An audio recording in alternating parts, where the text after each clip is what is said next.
ಹರೇ ಕೃಷ್ಣ. ಶ್ಲೋಕ 16, 7ನೇ ಅಧ್ಯಾಯ, ಶ್ಲೋಕ 16. ಚತುರ್ವಿಧಾ ಭಜಂತೆ ಮಾಂ ಜನಾಃ ಸುಕೃತಿನೋ ಅರ್ಜುನ ಆರ್ತೋ ಜಿಜ್ಞಾಸು ಅರ್ಥಾರ್ಥಿ ಜ್ಞಾನಿ ಚ ಭರತರ್ಷಭ. ಚತುರ್ವಿಧಾ ಭಜಂತೆ ಮಾಂ ಜನಾ ಸುಕೃತಿನೋರ್ಜುನ ಆರ್ತೋ ಜಿಜ್ಞಾಸುರರ್ಥಾರ್ಥಿ ಜ್ಞಾನಿ ಚ ಭರತರ್ಷಭ. ಚತುರ್ವಿಧಾ ಭಜಂತೆ ಮಾಂ ಜನಾ ಸುಕೃತಿನೋರ್ಜುನ ಆರ್ತೋ ಜಿಜ್ಞಾಸುರರ್ಥಾರ್ಥಿ ಜ್ಞಾನಿ ಚ ಭರತರ್ಷಭ. ಚತುರ್ವಿಧಾ ಭಜಂತೆ ಮಾಂ ಜನಾ ಸುಕೃತಿನೋರ್ಜುನ ಆರ್ತೋ ಜಿಜ್ಞಾಸುರರ್ಥಾರ್ಥಿ ಜ್ಞಾನಿ ಚ ಭರತರ್ಷಭ. ಓಕೆ, ಯಾರು ಹೇಳ್ತೀರಾ? ಚತುರ್ವಿಧಾ ಭಜಂತೆ ಮಾಂ ಜನಾ ಜನಾ ಸುಕೃತಿನೋರ್ಜುನ ಆರ್ತೋ ಜಿಜ್ಞಾಸುರರ್ಥಾರ್ಥಿ ಜ್ಞಾನಿ ಚ ಭರತರ್ಷಭ.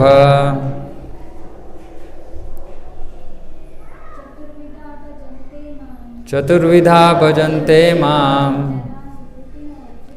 ಜನಾ ಸುಕೃತಿನೋರ್ಜುನ ಆರ್ತೋ ಜಿಜ್ಞಾಸುರರ್ಥಾರ್ಥಿ ಜ್ಞಾನಿ ಚ ಭರತರ್ಷಭ. ಯಾರು?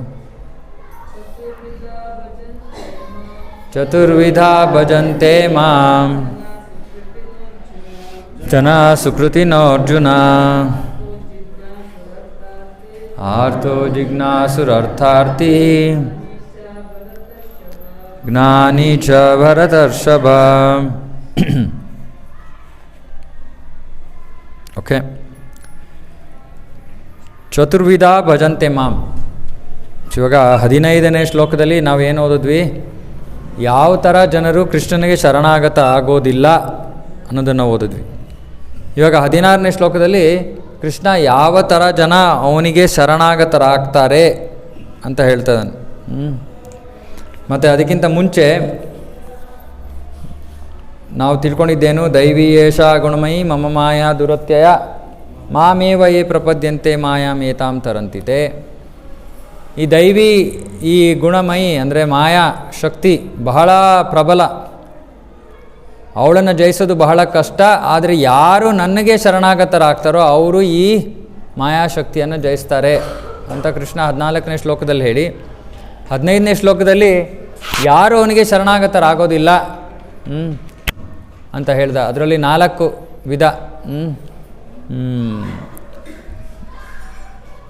ನಮ್ಮ ದುಷ್ಕೃತಿಗಳವರು. ದುಷ್ಕೃತಿಗಳಂದರೆ ತಮ್ಮ ಬುದ್ಧಿಯನ್ನು ಕೆಟ್ಟ ರೀತಿಯಲ್ಲಿ ಉಪಯೋಗಿಸ್ತಾರವರು. ನಮಾಂ ದುಷ್ಕೃತಿನೋ ಮೂಢ. ಮೊದಲು ಮೂರ್ಖರು, ಮುಠಾಳರು. ನರಾಧಮ, ನರರಲ್ಲಿ ಅಧಮರು. ಮಾಯೆಯಾಪಹೃತ ಜ್ಞಾನ, ಯಾರ ಜ್ಞಾನವನ್ನು ಮಾಯೆ ಅಪಹರಿಸಿದ್ದಾಳೋ ಅಂಥವರು. ಆಸುರಂ ಭಾವಮಾಶ್ರಿತ, ಅಸುರರ ಭಾವವನ್ನು ಪಡ್ಕೊಂಡಿರುವಂಥವರು. 4 ವರ್ಗದ ಜನ ಕೃಷ್ಣನಿಗೆ ಶರಣಾಗತರಾಗೋದಿಲ್ಲ. ಸೊ ಇದರಲ್ಲಿ ಮತ್ತೆ ನಾವು ತಿಳ್ಕೊಂಡ್ವಿ, ಮೂಢರು ಅಂದರೆ ಯಾರು? ಮೂಢರು ಅಂದರೆ ಕತ್ತೆಗಳ ಥರ ಯಾರು ಕೆಲಸ ಮಾಡ್ತಾ ಇದ್ದಾರೆ, ಆದರೆ ಈ ಕಡೆ ಆ ಕಡೆ ನೋಡಲ್ಲ. ಕತ್ತೆ ಕಷ್ಟಪಟ್ಟು ಕೆಲಸ ಮಾಡ್ತಾಯಿದೆ, ಈ ಕಡೆ ಆ ಕಡೆ ನೋಡಲ್ಲ. ಹುಲ್ಲು ಎಲ್ಲ ಕಡೆ ಇದೆ, ಆದರೆ ಅದು ಎಲ್ಲೂ ನೋಡೋದಿಲ್ಲ. ಅದು ಅನ್ಕೋತಾ ಇದೆ ಅದು ಆ ಥರ ಕತ್ತೆ ಥರ ಅದ್ರ ಥರ ದುಡಿದ್ರೇ ಅದಕ್ಕೆ ಆಹಾರ ಸಿಗೋದು ಅಂತ. ಅದೇ ರೀತಿ ಮನುಷ್ಯರು ಕೂಡ ಅಂದರೆ ಇದು ಯಾರು ಕಷ್ಟಪಟ್ಟು ಕೆಲಸ ಮಾಡ್ತಾ ಇದ್ದಾರೆ, ಹಣ ಸಂಪಾದನೆ ಮಾಡ್ತಾ ಇದ್ದಾರೆ, ದೇವ್ರ ಕಡೆ ತಿರುಗೋದಿಲ್ಲ. ಇವರು ಮೂಢರು. ಅವ್ರು ಅನ್ಕೋತಾ ಇದ್ದಾರೆ ತಮ್ಮ ಸ್ವಶಕ್ತಿಯಿಂದಲೇ, ನನ್ನ ಶಕ್ತಿ ಸಾಮರ್ಥ್ಯದಿಂದಲೇ ನಾನು ಹಣ ಸಂಗ್ರಹ ಮಾಡ್ತಾಯಿದ್ದೀನಿ, ನಾನು ಮನೆಯನ್ನು ನಡೆಸ್ತಾ ಇದ್ದೀನಿ ಅನ್ನೋ ಅಜ್ಞಾನದಲ್ಲಿರೋರು ಮೂಢರು. ತೇನ ವಿನ ತೃಣಮಪಿ ನ ಚಲತಿ. ಭಗವಂತನ ಇಚ್ಛೆಯಲ್ಲಿದೆ ಒಂದು ಹುಲ್ಲು ಕಡ್ಡಿ ಕೂಡ ಅಲ್ಲಾಡೋದಿಲ್ಲ. ಸೊ ಹಾಗಾಗಿ ನಮಗೆ ಬರ್ತಾ ಇರೋದು, ನಮಗೆ ಏನು ಸಿಗ್ತಾ ಇದೆಯೋ ಅದು ಕೂಡ ಭಗವಂತನ ಕೃಪೆ ಅಂತ ನಾವು ಯಾವಾಗ ಭಗವಂತನ ಕಡೆ ಮುಖ ಮಾಡ್ತೀವೋ, ಯಾರು ಮುಖ ಮಾಡೋದಿಲ್ವೋ ಅವರು ಮೂಢರು. ಎರಡನೇದು ನರಾಧಮ. ನರಾಧಮ ಅಂದರೆ ಪ್ರಭುಪಾದರು ಬರೀತಾರೆ, ಸಾಮಾಜಿಕವಾಗಿ ಬಹಳ ಮುಂದುವರೆದಿರುವಂಥ ಜನ. ನಾವು ಇಂಗ್ಲೀಷಲ್ಲಿ ಸೊಫಿಸ್ಟಿಕೇಟೆಡ್ ಅಂತ ಹೇಳ್ತೀವಿ. ಈ ಸೊಫಿಸ್ಟಿಕೇಟೆಡ್ ಜನ ಏನು ಮಾಡ್ತಾರೆ, ಕೈನಲ್ಲಿ ತಿನ್ನೋದು ಲೋ ಕ್ಲಾಸ್. ಅವ್ರು ಯಾವುದ್ರಲ್ಲಿ ತಿಂತಾರೆ, ಸ್ಪೂನು ಫೋರ್ಕು, ನಡ್ಕೊಂಡು ಎಲ್ಲ ಹೋಗೋದಿಲ್ಲ, ದೊಡ್ಡ ದೊಡ್ಡ ಕಾರಲ್ಲಿ ಹೋಗ್ತಾರೆ, ದೊಡ್ಡ ದೊಡ್ಡ ಜನರು. ಪ್ರಭುಪಾದ ಹೇಳ್ತಾರೆ ಅವರು ನರಾಧಮರು, ಎಲ್ಲ ನರರಲ್ಲಿ ಅಧಮರು. ಯಾಕಂದರೆ ಅವರು ತಮ್ಮ ಪೂರ್ವ ಜನ್ಮಗಳ ಪುಣ್ಯವನ್ನು ಬಳಸ್ಕೋತಾ ಇದ್ದಾರೆ, ಆದರೆ ಅದಕ್ಕೆ ಕಾರಣ ಭಗವಂತ ಅಂತ ಗೊತ್ತಿಲ್ಲದೆ ಅವರು ಏನೋ ಒಂದು ಅಹಂಕಾರದಲ್ಲೇ ಮೆರಿತಾ ಇದ್ದಾರೆ. ಇವರು ನರಾಧಮರು, ನರರಲ್ಲಿ ಅಧಮರು. ಮೂರನೇದು ಮಾಯೆ ಅಪಹೃತ ಜ್ಞಾನ. ಯಾರ ಜ್ಞಾನವನ್ನು ಮಾಯೆ ಅಪಹರಿಸಿದ್ದಾಳು? ಯಾರು ಇವರು? ವಿಜ್ಞಾನಿಗಳು, ತತ್ವಶಾಸ್ತ್ರಜ್ಞರು, ಪೊಯೆಟ್ಸು, ಕವಿಗಳು, ಈ ಥರ ತುಂಬ ಬುದ್ಧಿ ಇದೆ, ಆದರೆ ಅವರ ಬುದ್ಧಿಯನ್ನು ಮಾಯೆ ಅಪಹರಿಸ್ಬಿಟ್ಟಿದ್ದಾಳೆ. ಯಾಕೆ? ಅವರು ಭೌತಿಕವಾಗಿ ಬೇರೆ ಬೇರೆ ಕೆಲಸಗಳಲ್ಲಿ ತೊಡಗ್ತಾರೆ, ಆದರೆ ಭಗವಂತನ ಹತ್ರ ಬರೋದಿಲ್ಲ. ಇವರು ಕೂಡ ದುಷ್ಕೃತಿನ ಅಂದರೆ ಅಂತಹ ಬುದ್ಧಿಯನ್ನು ಪಡ್ಕೊಂಡಿದ್ದಾರೆ, ಆದರೆ ಅದನ್ನು ಸರಿಯಾಗಿ ಉಪಯೋಗಿಸ್ತಾ ಇಲ್ಲ. ಆಮೇಲೆ ನಾಲ್ಕನೇದು ಆಸುರಂಭಾವಮಾಶ್ರಿತ. ಆಸುರಂಭಾವಮಾಶ್ರಿತ ಅಂದರೆ ಒಟ್ಟು ನಾಸ್ತಿಕರು, ಅಂದರೆ ದೇವರೇ ಇಲ್ಲ ಅಂತ ವಾದ ಮಾಡ್ತಾರೆ. ಸೊ ಕೃಷ್ಣ ಹೇಳ್ತಾನೆ, ಈ 4 ಥರ ಜನ ನನಗೆ ಬರೋದಿಲ್ಲ, ನನ್ನ ಹತ್ರ ಬರಲ್ಲ, ದೇವ್ರ ಹತ್ರ ಬರಲ್ಲ ಅವರು. ಬಂದರೂ ಏನಾದ್ರು ಒಂಚೂರು ವ್ಯಾಪಾರ ಮಾಡೋಕ್ಕೂ ಬರಲ್ಲ, ಬೇಡ, ನಾವೇ ಮಾಡ್ತಾ ಇರೋದು, ನಮ್ಮದೇ ಶಕ್ತಿ, ನಮ್ಮದೇ ಸಾಮರ್ಥ್ಯ ಅಂತ ಒಂದು ಅಹಂಕಾರದಲ್ಲಿ, ಅಜ್ಞಾನದಲ್ಲಿರೋವಂಥವ್ರು ಕೃಷ್ಣನಿಗೆ ಶರಣಾಗತರಾಗೋದಿಲ್ಲ. ಇವರನ್ನು ದುಷ್ಕೃತಿಗಳು ಅಂತ ಕರೀತಾರೆ. ದುಷ್ಕೃತಿ, ಕೆಟ್ಟ ಬುದ್ಧಿ. ಇವಾಗ ಕೃಷ್ಣ ಇಲ್ಲಿ ಚತುರ್ವಿಧ ಭಜಂತೆ ಮಾಂ ಜನ ಸುಕೃತಿನ, ಅಲ್ಲಿ ದುಷ್ಕೃತಿ ಆಯಿತು, ಇಲ್ಲಿ ಸುಕೃತಿ. ದುಷ್ಕೃತಿ ಅಂದರೆ ತಮ್ಮ ಬುದ್ಧಿಶಕ್ತಿಯನ್ನು ಕೆಟ್ಟ ರೀತಿಯಲ್ಲಿ ಉಪಯೋಗಿಸೋರು. ಸುಕೃತಿ ಅಂದರೆ ಅದೇ ಬುದ್ಧಿಶಕ್ತಿಯನ್ನು ಸರಿಯಾದ ರೀತಿಯಲ್ಲಿ ಉಪಯೋಗಿಸೋರು, ಸುಕೃತಿನಃ. ಇವಾಗ ಇದು ಮುಖ್ಯವಾದ ವಿಷಯ. ಇವಾಗ ಸುಕೃತಿ ಅಂದರೆ ಸಾಮಾನ್ಯವಾದ ಭಾಷೆಯಲ್ಲಿ ಸುಕೃತಿ ಅಂದರೆ ಪುಣ್ಯ. ಸಾಮಾನ್ಯವಾದ ಭಾಷೆಯಲ್ಲಿ, ಆಡು ಭಾಷೆಯಲ್ಲಿ ಪುಣ್ಯ ಅಂತ. ಯಾರು ಪುಣ್ಯವಂತರೋ ಅವರು ಭಗವಂತನ ಹತ್ರ ಬರ್ತಾರೆ, ಯಾರು ಪಾಪಿಗಳೋ ದುಷ್ಟರೋ ಅವರು ಭಗವಂತನ ಹತ್ರ ಬರಲ್ಲ. ಇದು ಸರಳವಾದ ಅರ್ಥ. ಆದರೆ ಈ ಸುಕೃತಿನ ಅಂದರೆ ಇನ್ನೊಂದು ಅರ್ಥ ಇದೆ ಇದಕ್ಕೆ. ವಿಶೇಷವಾಗಿ ಕೃಷ್ಣನ ಹತ್ರ ಯಾರು ಬರ್ತಾರೋ ಅವರಿಗೆ, ಅಥವಾ ವಿಷ್ಣುವಿನ ಹತ್ರ ಯಾರು ಬರ್ತಾರೋ ಅವರಿಗೆ ಹೇಳ್ತಾರೆ ಅಜ್ಞಾತ ಸುಕೃತಿ ಅಂತ. ಅಜ್ಞಾತ ಸುಕೃತಿ. ಇವಾಗ ನಾವು ತಿಳ್ಕೋಬೇಕು, ಕೃಷ್ಣ ಭಕ್ತಿ ಮಾಡಬೇಕು ಅಥವಾ ವಿಷ್ಣುವಿನ ಭಕ್ತಿ ಮಾಡಬೇಕು ಅಂದರೆ ನಾವು ಭಕ್ತಿಯನ್ನು ಯಾರಲ್ಲಿ ಭಕ್ತಿ ಇದೆಯೋ ಅವರಿಂದ ಪಡ್ಕೊಂಡಿರಬೇಕು. ಇದನ್ನು ದಯವಿಟ್ಟು ಅರ್ಥ ಮಾಡ್ಕೊಳ್ಳಿದೆನಾ? ಭಕ್ತಿ ಅನ್ನೋದು ನಮ್ಮೆಲ್ಲರ ಹೃದಯದಲ್ಲಿ ಸುಪ್ತವಾಗಿದೆ. ನಾವು ಭಕ್ತಿಯನ್ನು ಮಲಗಿಸಿದ್ದೀವಿ, ಬಾಹ್ಯವಾಗಿ ನಾವು ಮಲ್ಕೊಂಡ್ಬಿಡ್ತೀವಿ. ಕ್ಲಾಸ್ ಮಾಡ್ತಾಯಿದ್ರೆ ಏನು ಮಾಡ್ತೀವಿ ನಾವು? ಮಲ್ಕೋತೀವಿ. ಸೊ ಇದು ಸುಪ್ತವಾಗಿರುವಂಥ ಭಕ್ತಿಯನ್ನು ಜಾಗೃತಗೊಳಿಸೋದಕ್ಕೆ ಇರೋ ಮಾರ್ಗ ಭಕ್ತರ ಸಂಘ. ನಮ್ಮ ಹೃದಯದಲ್ಲಿ ಭಕ್ತಿ ಇದೆ, ಆ ಭಕ್ತಿಯನ್ನು ಜಾಗೃತಗೊಳಿಸಬೇಕು ಅಂದರೆ, ನಿದ್ದೆ ಮಾಡ್ತಾ ಇದ್ದಾರೆ, ಅದನ್ನು ಎಬ್ಬಿಸಬೇಕು ಅಂದರೆ ಇನ್ನೊಬ್ಬರು ಯಾರ ಹೃದಯದಲ್ಲಿ ಭಕ್ತಿ ಆಗಲೇ ಜಾಗೃತವಾಗಿದೆಯೋ ಅಂಥ ಭಕ್ತರ ಸಂಘ ಮಾಡಿದಾಗ ಮಾತ್ರ ನಮ್ಮ ಹೃದಯದಲ್ಲಿರೋ ಭಕ್ತಿ ಜಾಗೃತವಾಗುತ್ತೆ. ಗೊತ್ತಾಯ್ತಲ್ವ? ಇವಾಗ ಎಷ್ಟೊಂದು ಜನ, ಇವಾಗ ಇಲ್ಲಿ ಇರೋರು ಎಷ್ಟೊಂದು ಜನ, ಇವಾಗ ನೀವು ಯಾವ ಭಕ್ತರ ಸಂಘವನ್ನು ಪಡ್ಕೊಂಡಿಲ್ಲದೆ ಇರ್ಬೋದು ಈ ಜನ್ಮದಲ್ಲಿ, ಹಿಂದಿನ ಜನ್ಮದಲ್ಲಿ ಪಡ್ಕೊಂಡಿರ್ಬೋದು, ಇಲ್ಲ ಇನ್ನೊಂದು ಕಾರ್ಯ ಮಾಡಿರ್ಬೋದು ನೀವು. ಅದಕ್ಕೆ ಅಜ್ಞಾತ ಸುಕೃತಿ ಅಂತ ಕರೀತಾರೆ. ಅಜ್ಞಾತ ಸುಕೃತಿ ಅಂದರೆ ಯಾರೋ ಭಕ್ತರಿಗೆ ನೀವು ಏನೋ ಒಂದು ಸೇವೆಯನ್ನು ಮಾಡಿದ್ರಿ, ಅರೆ ಗೊತ್ತಿಲ್ಲದೆ, ಭಕ್ತರ ಸ್ಥಾನ ಏನು, ವೈಷ್ಣವರ ಸ್ಥಾನ ಏನು ಅಂತ ಗೊತ್ತಿಲ್ಲದೆ, ಏನೋ ಅಜ್ಞಾತ ಅಂದರೆ ಗೊತ್ತಿಲ್ಲದೆ ಏನೋ ಒಂದು ಸೇವೆ ಮಾಡಿಬಿಟ್ರಿ. ಉದಾಹರಣೆಗೆ ಯಾರೋ ನಡ್ಕೊಂಡು ಹೋಗ್ತಾ ಇದ್ದಾರೆ ಬೀದಿಯಲ್ಲಿ, ಪಾಪ ಯಾರೋ ಭಕ್ತರು ಬ್ಯಾಗಲ್ಲಿ ಏನೋ ಭಾರವಾದ ಏನೋ ಬ್ಯಾಗ್ ಇಟ್ಕೊಂಡು ಹೋಗ್ತಾ ಇದ್ದಾರೆ. ನೀವೇನು ಮಾಡ್ತೀರಾ? ನಿಮ್ಮನ್ನೆಲ್ಲರೂ ಬಿಡಲಾ ಅಂತ ಕೇಳ್ತೀರಾ. ಸರಿ, ಅವ್ರು ನಿಮ್ಮ ಗಾಡಿಯಲ್ಲಿ ಕೂತ್ಕೋತಾರೆ, ನೀವು ಅವ್ರನ್ನ ಅಲ್ಲಿ ತನಕ ಹೋಗಿ ಬಿಟ್ಟರೆ ಇದು ಅಜ್ಞಾತ ಸುಕೃತಿ. ಇದು ಈ ಅಜ್ಞಾತ ಸುಕೃತಿ ಅಂದರೆ ಅದೇ ನೀವು ಯಾರೋ ಪಾಪ ಕಾಲು ನೋವಿದೆ ಅಥವಾ ಕುಂಟರು ಯಾರೋ ನಡ್ಕೊಂಡು ಹೋಗ್ತಾ ಇದ್ದಾರೆ, ನೀವು ಅವರನ್ನು ಕೂರಿಸ್ಕೊಂಡು ನೀವು ಎಲ್ಲಿಗೆ ಬಿಡಬೇಕು ನಾನು ಬಿಡ್ತೀನಿ ಅಂತ ಕರ್ಕೊಂಡು ಹೋಗ್ಬೋದು. ಇವೆರಡರಲ್ಲೂ ವ್ಯತ್ಯಾಸ ಏನು? ಯಾರಿಗೆ ಶಕ್ತಿ ಇಲ್ಲದೆ ನಡ್ಕೊಂಡು ಏನೋ ಕಾಲದ ತೊಂದರೆ ಇತ್ತು, ಏನೋ ಕಾಲಿಲ್ಲದೆ ಇರೋರು, ಅವರನ್ನು ನೀವು ಒಂದು ಕಡೆಯಿಂದ ಇನ್ನೊಂದು ಕಡೆ ಬಿಟ್ಟಾಗ ನಿಮಗೆ ಪುಣ್ಯ ಲಭ್ಯವಾಗುತ್ತೆ. ಇದು ಭೌತಿಕ ಪುಣ್ಯ. ಈ ಭೌತಿಕ ಪುಣ್ಯದಿಂದ ಏನಾಗುತ್ತೆ? ನಿಮಗೆ ಮುಂದಿನ ಜನ್ಮದಲ್ಲಿ ಜನ್ಮ ಐಶ್ವರ್ಯ ಸುತ ಶ್ರೀ ಅಂದರೆ ಭೌತಿಕ ಸಂತೋಷ ಸಿಗೋಕ್ಕೆ ಕಾರಣವಾಗುತ್ತೆ ಅದು. ಭೌತಿಕ ಪುಣ್ಯ ಕಾರ್ಯವನ್ನು ಮಾಡಿದ್ರೆ ಭೌತಿಕವಾಗಿ ನಿಮಗೆ ಸುಖ ಸಿಗುತ್ತೆ, ಹಣ ಸಿಗುತ್ತೆ, ಸಂಪತ್ತು ಸಿಗುತ್ತೆ, ಇತ್ಯಾದಿ ಇತ್ಯಾದಿ. ಅರೆ ಯಾವಾಗ ನೀವು ಅದೇ ಥರ ಸೇವೆಯನ್ನು, ಅದೇ ಥರ ಕಾರ್ಯವನ್ನು ಭಕ್ತರ ಸಂಬಂಧಿತವಾಗಿ ಮಾಡ್ತೀರೋ ಅದು ಅಜ್ಞಾತ ಸುಕೃತಿಯಾಗಿ ಅದು ನೀವು ಭಕ್ತಿಗೆ ಬರೋಕ್ಕೆ ಕಾರಣವಾಗುತ್ತೆ. ಸೊ ಎರಡೇ ವಿಧಾನ ಇರೋದು, ಎರಡೇ ಅಲ್ಲ, ಒಂದೇ ವಿಧಾನ. ಭಕ್ತರ ಸಂಪರ್ಕ. ಆ ಭಕ್ತರ ಸಂಪರ್ಕ ಗೊತ್ತಿದ್ದು ಮಾಡಿರ್ಬೋದು, ಗೊತ್ತಿಲ್ಲದೇನೂ ಮಾಡಿರ್ಬೋದು. ಗೊತ್ತಿಲ್ಲದೇ ಇದ್ದು ಮಾಡಿದಾಗ ಅದನ್ನು ಅಜ್ಞಾತ ಸುಕೃತಿ ಅಂತ ಕರೀತಾರೆ. ಅಜ್ಞಾತ ಸುಕೃತಿಯಿಂದ ನೀವು ಭಗವಂತನ ಭಕ್ತಿಗೆ ಬರಬಹುದು. ಇಲ್ಲ ನಿಮಗೆ ಬೇರೆ ಭಕ್ತರ ಸಂಘವನ್ನು ನೀವು ಮಾಡಿರ್ಬೋದು. ಇವಾಗ ನೀವು ಉದಾಹರಣೆಗೆ ಇವಾಗ ವಿಶೇಷವಾಗಿ ಕರ್ನಾಟಕದಲ್ಲಿ, ಭಾರತದಲ್ಲಿ ಇವಾಗ ಜನರು ಸಾಮಾನ್ಯವಾಗಿ ದೇವಸ್ಥಾನಗಳಿಗೆ ಹೋಗ್ತಾರೆ ಅಲ್ವಾ? ಇವಾಗ ಎಷ್ಟು ಜನ ಇಲ್ಲಿ ಎಲ್ಲರೂ ಕೂಡ ತಿರುಪತಿಗೆ ಹೋಗಿರ್ತೀವಿ. ನಾವು ಅಲ್ಲಿಗೆ ಹೋಗಿರ್ತೀವಿ, ಬೇಕಾದ ಸತಿ ಹೋಗಿರ್ತೀವಿ, ಆದರೆ ಭಕ್ತರಾಗಿರಲ್ಲ. ವಿಷ್ಣುವಿನ ಹತ್ರ ಹೋಗ್ತೀವಿ, ಆದರೆ ಯಾತಕ್ಕೆ ಹೋಗ್ತೀವಿ? ಬಿಸ್ನೆಸ್ ಡೀಲಿಂಗಿಗೆ. ಭಕ್ತಿ ಮಾಡೋಕ್ಕೆ ಹೋಗಲ್ಲ. ಏನೋ ಭಾವನೆ ಇದೆ, ಓಕೆ ಭಗವಂತ, ಓ ಗೋವಿಂದ ಗೋವಿಂದ ಅಂತೀವಿ ನೋಡಿದ ತಕ್ಷಣ ಸಂತೋಷವಾಗಿ. ಆದರೆ ಹೃದಯದಲ್ಲಿ ಭಕ್ತಿ ಇದೆ, ಹಾಗಾಗಿ ನೀವು ಅವನನ್ನು ನೋಡಿದ ತಕ್ಷಣ ನಿಮಗೆ ಆನಂದ ಆಗ್ತಾಯಿದೆ, ಆದರೆ ನೀವು ಭಕ್ತರಾಗಲ್ಲ.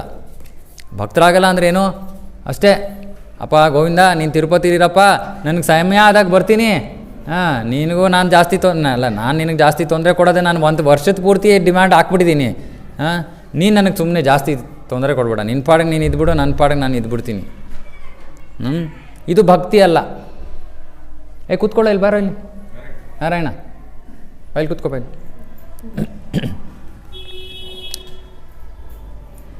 ಆ ಭಕ್ತಿ ಜಾಗೃತವಾಗಬೇಕು ಅಂದರೆ ಈ ರೀತಿ ನಾವೇನಾದರೂ ಒಂದು ಕಾರ್ಯ ಮಾಡಿರಬೇಕು, ಇಲ್ಲ ಭಕ್ತರ ಸಂಪರ್ಕ ಸಿಕ್ಕಿರಬೇಕು ನಮಗೆ. ಇದು ಎರಡು ಆದರೆ ನಾವು ಭಕ್ತಿಯನ್ನು ಮಾಡೋಕ್ಕೆ ಶುರು ಮಾಡ್ತೀವಿ. ಅಂದರೆ ಏನು? ಆ ವ್ಯಾಪಾರದ ಮನೋಭಾವ ಬಿಟ್ಟು ಭಗವಂತನನ್ನು ಪ್ರಸನ್ನಪಡಿಸೋದಕ್ಕೋಸ್ಕರ, ಅವನ ಬಗ್ಗೆ ಶ್ರವಣ ಮಾಡೋಕ್ಕೋಸ್ಕರ ನಮ್ಮ ಸಮಯವನ್ನು ಮೊದಲು ಕೃಷ್ಣನಿಗೆ ಕೊಡ್ತೀವಿ. ಹೌದಾ?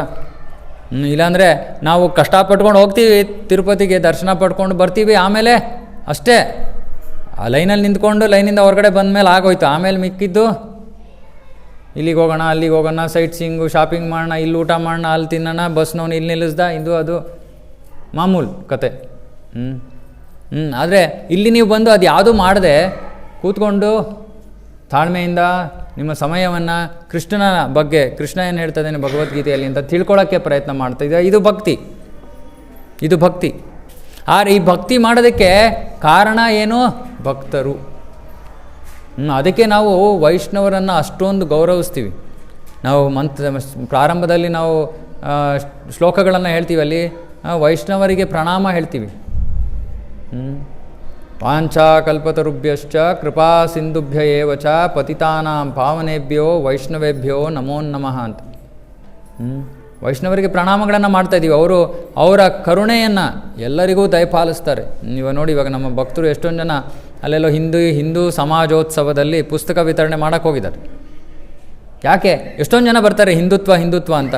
ಸರಿ, ಅವ್ರಿಗೆ ಹಿಂದುತ್ವಕ್ಕಿಂತ ಮೇಲಿರುವಂಥ ವಿಷಯವನ್ನು ಕೊಡೋಣ. ಇವಾಗ ನಾವೇನು ಅಂದ್ಕೊಂಡ್ಬಿಟ್ಟಿದ್ದೀವಿ, ಹಿಂದುತ್ವನೇ ಸಾಕು, ಓಕೆ ಮುಸ್ಲಿಮ್ರು ಕ್ರಿಶ್ಚಿಯನ್ರು ಇರಲ್ಲ ಲೋ ಕ್ಲಾಸ್, ನಾವು ಹಿಂದೂ ಹೈ ಕ್ಲಾಸ್. ನಾವು ಏನು ಮಾಡ್ತೀವಿ ಹಿಂದೂಗಳು? ಎಷ್ಟು ಚೆನ್ನಾಗಿ ಬಿಸ್ನೆಸ್ ಮಾಡ್ತೀವಿ ಪ್ರಭು ನಾವು ಭಗವಂತನ ಜೊತೆ. ಆದರೆ ಇಲ್ಲಿ ಹೋಗಿರೋದೇನಕ್ಕೆ?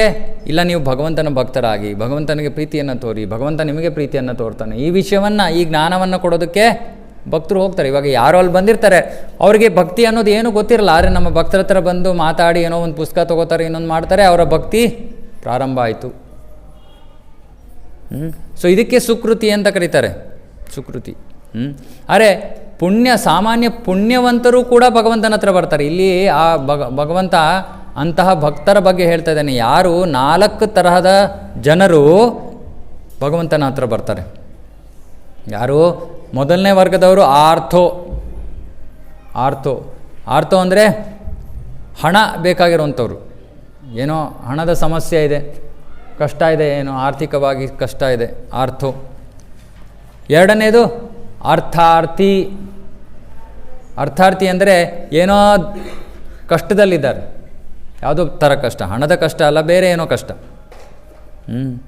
ಅರ್ಥಾರ್ಥಿ. ಜಿಜ್ಞಾಸು ಅಂದರೆ ಅವನಿಗೆ ಏನೂ ಸಮಸ್ಯೆ ಅಲ್ಲ, ಏನೋ ಅವನಿಗೆ ಕುತೂಹಲ. ಯಾರಿದು? ಭಗವಂತ ಅಂದರೆ ಯಾರು? ಈ ಭೌತಿಕ ಜಗತ್ತು ಹೇಗೆ ಸೃಷ್ಟಿಯಾಗಿದೆ? ಯಾರಿದರೆಲ್ಲ ಹಿನ್ನೆಲೆಯಲ್ಲಿರೋದು? ಈ ಥರ ಪ್ರಶ್ನೆಗಳು. ಜಿಜ್ಞಾಸಿ. ಆಮೇಲೆ ಜ್ಞಾನಿ ಅಂದರೆ ಅವನಿಗಿವೆಲ್ಲ ಗೊತ್ತು. ಅವನಿಗೆ ಗೊತ್ತು, ಸೃಷ್ಟಿ ಮಾಡಿರೋದು ಭಗವಂತ. ಆದರೆ ಅವನು ಆರಂಭದಲ್ಲಿ ಅವನಿಗೆ ಸಂಪೂರ್ಣ ಭಗವಂತನ ಬಗ್ಗೆ ಸಂಪೂರ್ಣ ಜ್ಞಾನ ಇಲ್ಲದೆ ಇರ್ಬೋದು. ಆದರೆ ದೇವರಿದ್ದಾನೆ, ಅವನ ಶಕ್ತಿ, ಅವನಿಂದಲೇ ಇವೆಲ್ಲವೂ ಆಗ್ತಾ ಇರೋದು, ಎಲ್ಲ ಸಕಲ ಜ್ಞಾನವನ್ನು ತಿಳ್ಕೊಂಡಿರ್ತಾರೆ. ಅವರು ಕೂಡ ಭಗವಂತನ ಹತ್ತಿರಗೆ ಬರ್ತಾರೆ. ಈ ಮೊದಲ 2 ವರ್ಗದವರು ಅರ್ಥಾರ್ಥಿ, ಜಿಜ್ಞಾಸು, 3 ವರ್ಗದವರು ಕೂಡ ಏನೋ ಒಂದು ಉದ್ದೇಶ ಇಟ್ಕೊಂಡು ಭಗವಂತನ ಹತ್ರ ಬರ್ತಾರೆ. ಕಷ್ಟ ಇರೋರು ಬರ್ತಾರೆ, ನನಗೆ ಹಣ, ನನ್ನ ಆರ್ಥಿಕ ಸಮಸ್ಯೆಯನ್ನು ಸರಿ ಮಾಡಿಬಿಡಪ್ಪ ಅಂತ. ಕಷ್ಟ ಇರೋರು ನನ್ನ ಕಷ್ಟವನ್ನು ನೀಗಿಸ್ಬಿಡು ಅಂತ ಬರ್ತಾರೆ. ಜಿಜ್ಞಾಸು ಸುಮ್ಮನೆ ಏನಪ್ಪ ನೀನು ಅಂತ, ದೇವ್ರು ಏನು ಇದ್ದಾರಾ ಅನ್ನೋ ಒಂದು ಅವರ ಜಿಜ್ಞಾಸೆಯನ್ನು ಪೂರೈಸ್ಕೊಳ್ಳೋಕ್ಕೆ ಬರ್ತಾರೆ. ಆದರೆ ಜ್ಞಾನಿ ಅವನು ಕೇವಲ ಭಗವಂತನ ತೃಪ್ತಿಗೋಸ್ಕರ ಭಗವಂತನ ಹತ್ರ ಬರ್ತಾನೆ. ಅರೆ ಈ 4 ವರ್ಗದವರು ಬಹಳ ಬಹಳ ಶ್ರೇಷ್ಠ ಜೀವಿಗಳು. ಸೊ ನಾನು ಮುಂಚೆನೂ ಹೇಳಿದ್ದೀನಿ, ಯಾರು ಕೃಷ್ಣ ಭಕ್ತಿಯನ್ನು ಮಾಡ್ತಾರೋ, ಯಾರು ದೇವರ ಬಗ್ಗೆ ಇಲ್ಲಿ ವಿಶೇಷವಾಗಿ ಇಸ್ಕಾನ್ ಕಾರ್ಯಕ್ರಮಗಳಲ್ಲಿ ಯಾರು ಭಾಗವಹಿಸ್ತಾರೋ, ಕೂತ್ಕೊಂಡು 1 ಗಂಟೆ ಕಾಲ ಭಗವಂತನ ಬಗ್ಗೆ ಶ್ರವಣ ಮಾಡೋಕ್ಕೆ ಆಸಕ್ತಿ ಇಟ್ಕೊಂಡಿರೋರು ಸಾಮಾನ್ಯ ಜೀವಿಗಳಲ್ಲ. ಯಾಕಂದರೆ ನೀವು ಇಲ್ಲಿ ಕೂತಿದ್ರೂ ಕೂಡ ನಿಮ್ಮ ಗಮನ ಅಲ್ಲಿ ಹೋಗ್ತಾಯಿದ್ರು ಕೂಡ ಒಂದು 15 ನಿಮಿಷ, ಒಂದು ಅರ್ಧ ಗಂಟೆ ಆದರೂ ಏನೋ ಕೇಳಿಸ್ಕೊಂಡಿರ್ತೀರ. ನೀವು ಹೇಳಿ, ಇನ್ನು ಯಾವ ದೇವಸ್ಥಾನದಲ್ಲಿ ನೀವು ಹೋಗಿ ಅರ್ಧ ಗಂಟೆ 1 ಅವರ್ ಕೂತ್ಕೋತೀರ? ಎಲ್ಲೂ ಕೂತ್ಕೊಳ್ಳಲ್ಲ. ಅದಕ್ಕೆ ಪ್ರಭುಪಾದರು ಇಸ್ಕಾನನ್ನು ಶೈಕ್ಷಣಿಕ ಸಂಸ್ಥೆ ಅಂದರು, ಎಜುಕೇಷ್ನಲ್ ಇನ್ಸ್ಟಿಟ್ಯೂಷನ್ ಅಂದರು. ಯಾಕೆ? ನಾವಿಲ್ಲಿ ಕೊಡ್ತಾ ಇರೋದು ಭಗವದ್ಗೀತೆ ಜ್ಞಾನ ಅತ್ಯಮೂಲ್ಯವಾದದ್ದು. ಆದರೆ ಇದನ್ನು ಕೇಳಿಸ್ಕೊಳ್ಳೋಕ್ಕೆ ನಿಮಗೆ ಯಾರಿಗೆ ಪಡ್ಕೊಂಡು ಬಂದಿದ್ದಾರೋ, ಅಂತಹ ಸುಕೃತಿಯನ್ನು ಪಡ್ಕೊಂಡು ಬಂದಿದ್ದಾರೋ ಅವರು ಮಾತ್ರ ಬರೋದು ಇಲ್ಲಿಗೆ. ಅವ್ರು ಮಾತ್ರ ಉಳ್ಕೊಳ್ಳೋದು. ನಾವು ಮಾಡೋ ಪ್ರಯತ್ನ ಮಾಡ್ತೀವಿ, ಎಲ್ಲರೂ ಉಳ್ಕೊಳ್ಳಿ, ಭಗವಂತನ ಕೃಪೆಗೆ ಪಾತ್ರರಾಗಲಿ ಅಂತ. ಆದರೆ ಎಲ್ಲರೂ ಉಳಿಯಲ್ಲ, ಹೋಗೋರು ಹೊಟ್ಟೋಗ್ತಾರೆ. ಯಾಕೆ ಇಷ್ಟೊಂದೆಲ್ಲ ಇದೆಲ್ಲ ಏನಕ್ಕೆ ಪ್ರಭು, ನೀವು ಇಷ್ಟೊಂದು ನಿಯಮಗಳು ಹೇಳ್ತೀರಾ? ನಮ್ಮ ಪಾಡಿಗೆ ನಾವು ಹೋಗ್ತೀವಿ, ನಾವೇನೋ ಕೇಳ್ಕೊತೀವಿ, ದೇವ್ರ ಹತ್ರ ಏನೋ ಮಾಡ್ಕೋತೀವಿ, ಬಿಟ್ಬಿಡಿ ಅನ್ನೋರು ಬೇಕಾದ ಜನ ಇರ್ತಾರೆ. ಅರೆ ಇಲ್ಲಿ ಕೃಷ್ಣ ಹೇಳ್ತಾ ಇದ್ದಾನೆ, ಅವ್ರು ಬರ್ತಾರೆ, ನನ್ನ ಹತ್ರ ಬರೋರು ಬಹಳ ವಿರಳ. ಕೃಷ್ಣನ ಹತ್ರ, ವಿಷ್ಣುವಿನ ಹತ್ರ ಬರೋರು ಜನ ಭಾಳ ವಿರಳ. 4 ವರ್ಗದವ್ರು ಬರ್ತಾರೆ. ಆರ್ಥೋ ಅಂದರೆ ಏನಾಯಿತು, ಅವನಿಗೆ ಹಣದ ಸಮಸ್ಯೆ ಇತ್ತು, ಬಂದ ಭಗವಂತನಲ್ಲಿ ಪ್ರಾರ್ಥನೆ ಮಾಡ್ದ, ಭಗವಂತ ಅವನಿಗೆ ಕೃಪೆಯನ್ನು ಕೊಡ್ತಾನೆ. ಇವಾಗ ಈ 2 ವಿಷಯ ಮುಂದೆ ಇನ್ನೊಂದು 2-3 ಶ್ಲೋಕಗಳು ಕೂಡ ಅದನ್ನು ಓದ್ಬಿಡ್ತೀನಿ, ಒಂದೇ ಸತಿ ವರ್ಣಿಸ್ತೀನಿ. ಸೊ ಕೃಷ್ಣ 17ನೇ ಶ್ಲೋಕದಲ್ಲಿ ಹೇಳ್ತಾ ಇದ್ದಾನೆ, ಈ 4 ವರ್ಗದಲ್ಲಿ ಜ್ಞಾನಿ ನನಗೆ ಬಹಳ ಪ್ರಿಯ ಅಂತ. ಓಕೆ. ಆಮೇಲೆ 18ನೇ ಶ್ಲೋಕದಲ್ಲಿ ಇಲ್ಲ, ಎಲ್ಲ ಭಕ್ತರು ಶ್ರೇಷ್ಠ, ಆದರೆ ಜ್ಞಾನಿ ವಿಶೇಷವಾದವನು ಅಂದ್ಬಿಟ್ಟು 19ನೇ ಶ್ಲೋಕದಲ್ಲಿ ಬಹಳ ಮುಖ್ಯವಾದ ಶ್ಲೋಕ. ಇದನ್ನು ದಯವಿಟ್ಟು ರಿಪೀಟ್ ಮಾಡಿ ನಾನು ಹೇಳ್ತೀನಿ. ಬಹೂನಾಂ ಜನ್ಮನಾಮಂತೆ ಜ್ಞಾನವಾನ್ ಮಾಂ ಪ್ರಪದ್ಯತೆ ವಾಸುದೇವ ಸರ್ವಮಿತಿ ಸ ಮಹಾತ್ಮ ಸುದುರ್ಲಭ. ಸೊ ಕೃಷ್ಣ ಇಲ್ಲಿ ಹೇಳ್ತಾ ಇದ್ದಾನೆ, ಬಹುನಾಂ ಜನ್ಮನಾಂ ಅಂತೆ, ಬಹಳ ಬಹಳ ಜನ್ಮಗಳ ಕೊನೆಯಲ್ಲಿ, ಬಹಳ ಬಹಳ ಜನ್ಮಗಳಾದ ಮೇಲೆ ಜ್ಞಾನವಂತನು ಯಾರು ಸಂಪೂರ್ಣ ಜ್ಞಾನವನ್ನು ಪಡ್ಕೊಂಡಿದ್ದಾನೋ ಅವನೇನು ಮಾಡ್ತಾನೆ, ಮಾಂ ಪ್ರಪದ್ಯತೆ, ಕೃಷ್ಣ ಹೇಳ್ತಾ ಇದ್ದಾನೆ ನನಗೆ ಶರಣಾಗತನಾಗ್ತಾನೆ. ಯಾರು ಬಹಳ ಬಹಳ ಜನ್ಮಗಳು ಜ್ಞಾನವನ್ನು ಪಡ್ಕೊಂಡಾದಮೇಲೆ ಅಂಥ ಸಂಪೂರ್ಣ ಜ್ಞಾನವಿರುವಂತಹ ವ್ಯಕ್ತಿ ಬಹಳ ಜನ್ಮಗಳಾದ ಮೇಲೆ ಕೃಷ್ಣನಿಗೆ ಬಂದು ಶರಣಾಗತನಾಗ್ತಾನೆ. ಏನಂತ ಶರಣಾಗತನಾಗ್ತಾನೆ, ವಾಸುದೇವ ಸರ್ವಂ, ವಾಸುದೇವ ನೀನೇ ಸರ್ವಸ್ವಪ, ನೀನೇ ಸರ್ವಸ್ವ. ಸರ್ವಸ್ವ ಅಂದ್ರೇನು? ಎಲ್ಲವೂ ನೀನೇ. ಸೋಮವಾರ, ಮಂಗಳವಾರ, ಬುಧವಾರ, ಗುರುವಾರ, ಶುಕ್ರವಾರ, ಶನಿವಾರ, ಭಾನುವಾರ ಎಲ್ಲವೂ ನೀನೇ. ಹೀಗೆ ಯಾರು ಬರ್ತಾರೋ ಬಹಳ ವಿರಳ. ಸ ಮಹಾತ್ಮ ಸುದುರ್ಲಭ, ಮಹಾತ್ಮ ಅವನು. ಯಾರು ಕೇವಲ ಕೃಷ್ಣನ ಪಾದಚರಣಗಳಲ್ಲಿ ಬಂದು ಕೃಷ್ಣನಿಗೆ ಶರಣಾಗತನಾಗ್ತಾನೋ ಅವನು ಬಂದು ಏನು ಬೇಕಾದ್ರೂ ಕೇಳ್ಬೋದು ಕೃಷ್ಣನಲ್ಲಿ, ಅದಕ್ಕೆ ಸಮಸ್ಯೆ ಇಲ್ಲ. ಅರೆ ಕೇವಲ ಕೃಷ್ಣ ಹತ್ರ ಬರೋದು, ಕೇವಲ ವಿಷ್ಣುವಿನ ಹತ್ರ ಬರೋದು, ಇಂಥವರು ಕೃಷ್ಣ ಹೇಳ್ತಾ ಇದ್ದಾನೆ ಅವನು ಮಹಾತ್ಮ, ಅವನು ಸಾಮಾನ್ಯ ಆತ್ಮ ಅಲ್ಲ, ಅವನು ಮಹಾಜೀವಿ. ಅವನು ದುರ್ಲಭ ಅಂದರೆ ಬಹಳ ಕಠಿಣ ಸಿಗೋದು, ಸುದುರ್ಲಭ ಅಂದರೆ ಬಹಳ ಬಹಳ ಕಠಿಣ, ಬಹಳ ವಿರಳ. ಕೇವಲ ಕೃಷ್ಣನಿಗೆ ಬಂದು ಕೃಷ್ಣನಿಗೆ ಮಾತ್ರ ಶರಣಾಗತರಾಗುವಂಥ ಜೀವಿಗಳು ಬಹಳ ಬಹಳ ವಿರಳ.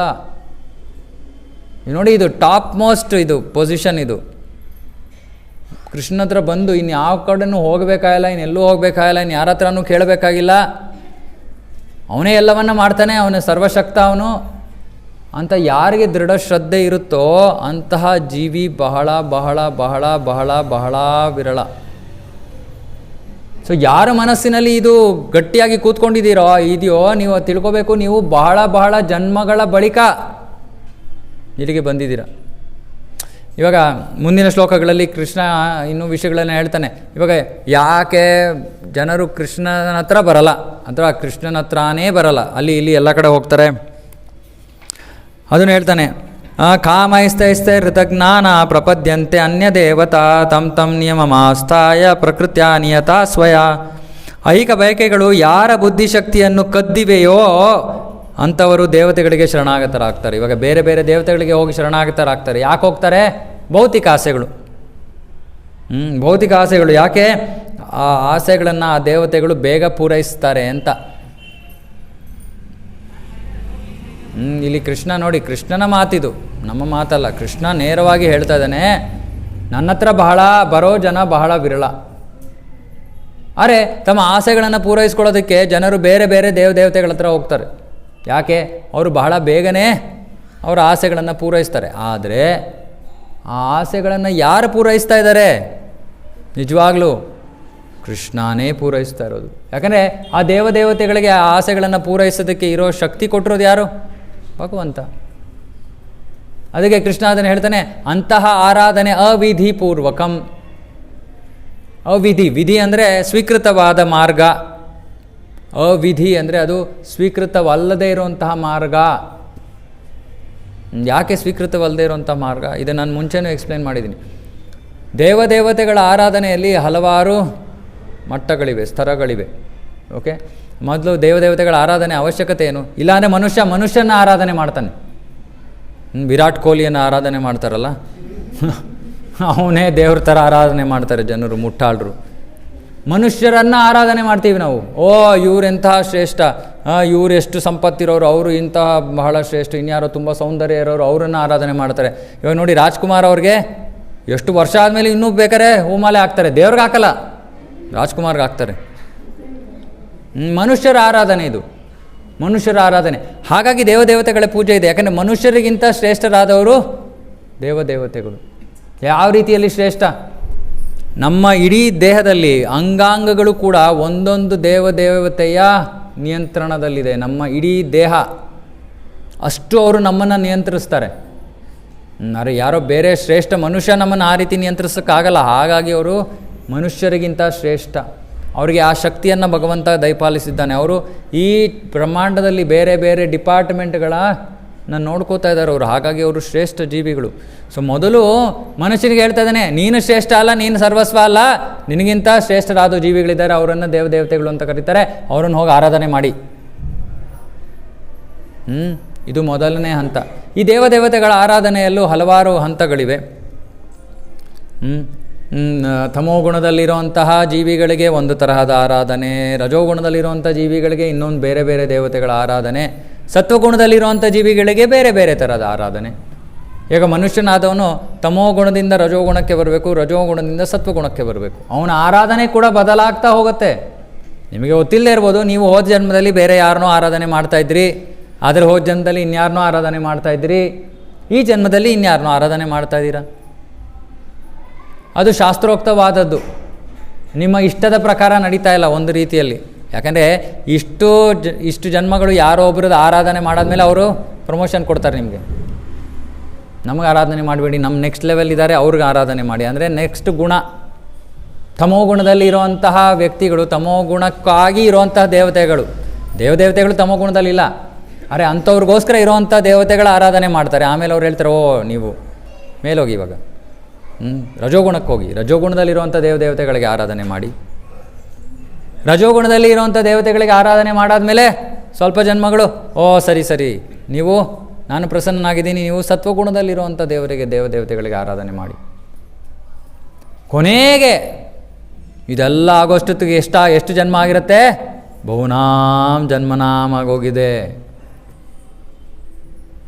ಕೊನೆಗೆ ನಮಗೆ ಗೊತ್ತಾಗತ್ತೆ. ಅಥವಾ ನಾನು ಮುಂಚೆನೂ ಹೇಳ್ತಾ ಇದ್ನಲ್ಲ, ಪದ್ಮಪುರಾಣದಲ್ಲಿ ಶಿವ ಪಾರ್ವತಿಗೆ ಹೇಳ್ತಾರೆ, ಕೊನೆಗೆ ಬೇರೆ ಎಲ್ಲ ದೇವತೆಗಳ ಆರಾಧನೆ ಆದಮೇಲೆ ಶಕ್ತಿ, ದುರ್ಗಾದೇವಿ ಶಕ್ತಿಯ ಆರಾಧನೆ ಆದಮೇಲೆ ಶಕ್ತಿ ಆ ಜೀವಿಯನ್ನು ಶಿವನ ಹತ್ತಿರ ಕರ್ಕೊಂಡು ಬರ್ತಾನೆ. ಶಿವ 3 ಜನ್ಮಗಳು ಶಿವನ ಅಪ್ಪಟ ಭಕ್ತ ಆದಮೇಲೆ ಆ ಜೀವಿ ವಿಷ್ಣುವಿನ ಹತ್ರ ಬರ್ತಾನೆ. ಶಿವನೇ ಕರ್ಕೊಂಡು ಬರೋದು ಜೀವಿಯನ್ನು ವಿಷ್ಣುವಿನ ಹತ್ರ. ಸೊ ಇದು ಪದ್ಮಪುರಾಣದಲ್ಲಿ ಶಿವನೇ ಪಾರ್ವತಿಗೆ ಹೇಳಿರೋದು. ಇನ್ಯಾರೋ ಹೇಳಿದ್ರು ಅಂದರೆ ನೀವೇನೋ ಕತೆ ಕಟ್ತಾ ಇದ್ದೀರಾ ಅನ್ಬೋದಾರೆ. ಶಿವನೇ ಹೇಳಿದಾಗ ಶಿವಂಗೆ ಹೇಳೋಕ್ಕಾಗಲ್ಲ ನಾವೇ ಏನಪ್ಪ. ಇಲ್ಲ, ಶಿವನೇ ಹೇಳ್ತಾಯಿದ್ದೆ, ನಾನೇ ಕರ್ಕೊಂಡು ಬರ್ತೀನಿ ವಿಷ್ಣುವಿನ ಹತ್ರ. ಯಾಕೆಂದರೆ ಸಂಕರ್ಷಣ ರಾಮ ನನ್ನ ಆರಾಧ್ಯ ದೈವ ಅಂತ ಶಿವ ಸ್ಪಷ್ಟವಾಗಿ ಹೇಳಿದ್ದಾನೆ ಶಾಸ್ತ್ರದಲ್ಲಿ. ಸೊ ಹೀಗೆ ಇದು ಆಗೋದಕ್ಕೆ ಆದರೆ ಯಾವ ದೇವತೆಗಳ ಆರಾಧನೆ ಮಾಡದೆ ಹಲವಾರು ಜನ್ಮಗಳು ಕಳೆದೋಗಿರುತ್ತೆ. ಅದಾದಮೇಲೆ ಯಾವುದೋ ದೇವತೆಗಳ ಆರಾಧನೆ ಶುರು ಮಾಡ್ತೀವಿ, ಆಮೇಲೆ ಕ್ರಮೇಣ ಪ್ರಮೋಷನ್ ಸಿಕ್ಕಿ ಕೊನೆಗೆ ಸತ್ವಗುಣದ ಆರಾಧನೆ ಅಂದರೆ ವಿಷ್ಣು ಕೃಷ್ಣನ ಆರಾಧನೆ. ಇಲ್ಲಿಗೆ ಬರೋದಕ್ಕೆ ಬಹುನಾಂ ಜನ್ಮನಾಮ್ ಅಂತೆ. ಈ ಬಹುನಾಂ ಜನ್ಮನಾಮ ಅಂತೆ ಆದಮೇಲೆ ನಾವು ಕೃಷ್ಣ ಹತ್ರ ಬರ್ತೀವಿ. ಬಂದಾಗಲೂ ಕೂಡ ಮೊದಲು ಸ್ವಲ್ಪ ವ್ಯಾಪಾರ ಮಾಡ್ತೀವಿ, ಸ್ವಲ್ಪ ವ್ಯಾಪಾರ. ಅರೆ ಕೃಷ್ಣ ಅಥವಾ ವಿಷ್ಣು ಬೇರೆ ದೇವತೆಗಳ ಥರ ಅಲ್ಲ, ಇದನ್ನು ನಾವು ಅರ್ಥ ಮಾಡ್ಕೋಬೇಕು. ಇವಾಗ ಉದಾಹರಣೆಗೆ ನಾವು ಯಾವುದೋ ದೇವ್ರ ಹತ್ರ ಕೇಳ್ತೀವಿ, ದೇವರೇ ಈ ಬಾವಿಯೊಳಗೆ ನಾನು ಬೀಳಬೇಕು. ಇವಾಗ ದೇವರಿಗೆ ಶಕ್ತಿ ಇದೆ ಬಾವಿಯೊಳಗೆ ಬೀಳ್ಸೋದಕ್ಕೆ. ಗ್ಯಾರಂಟಿನಪ್ಪ ಬೀಳ್ಬೇಕಾ? ಇಲ್ಲ ಬೀಳಲೇಬೇಕು ನಾನು. ಓಕೆ ತಥಾಸ್ತು, ಧಬಾರ್. ಅರೆ ಕೃಷ್ಣ ಅಥವಾ ವಿಷ್ಣು ಹತ್ರ ಹೋದರೆ ಬಾವಿಯೊಳಗೆ ಬೀಳ್ಬೇಕಾ? ಹೌದಾ, ಒಂದು ನಿಮಿಷ ಇರು, ಸ್ವಲ್ಪ ನೆಟ್ಟಾಗ್ತಾನೆ ಕೆಳಗಡೆ. ಬಿದ್ದರೂ ಮುಳುಗೋಗ್ಬಿಡ್ಬಾರ್ದು, ಒದ್ದೆ ಆಗಬಾರ್ದು, ಅಲ್ಲೊಂದು ಹಗ್ಗ ಬಿಟ್ಟಿರ್ತಾನೆ, ಎಲ್ಲ ಏರ್ಪಾಡು ಮಾಡಿ ಬೀಳಪ್ಪ. ಇದು ಕೃಷ್ಣನಿಗೂ ಬೇರೆ ದೇವತೆಗಳಿಗೂ ಇರೋ ವ್ಯತ್ಯಾಸ. ಅವರೇನು, ನನ್ನ ಶಕ್ತಿ ಇದೆಯಾ, ನನಗೆ ಶಕ್ತಿನಲ್ಲಿದೆಯಾ, ನಿಮಗೆ ಬಾವಿನಲ್ಲಿ ಬೀಳಕ್ಕೆ ನನಗೆ ಅನುಮತಿ ಕೊಡ್ಬೋದಾ? ಕೊಡ್ಬೋದು, ಸರಿ ಬೀಳಪ್ಪ, ನಿನ್ನಿಷ್ಟ.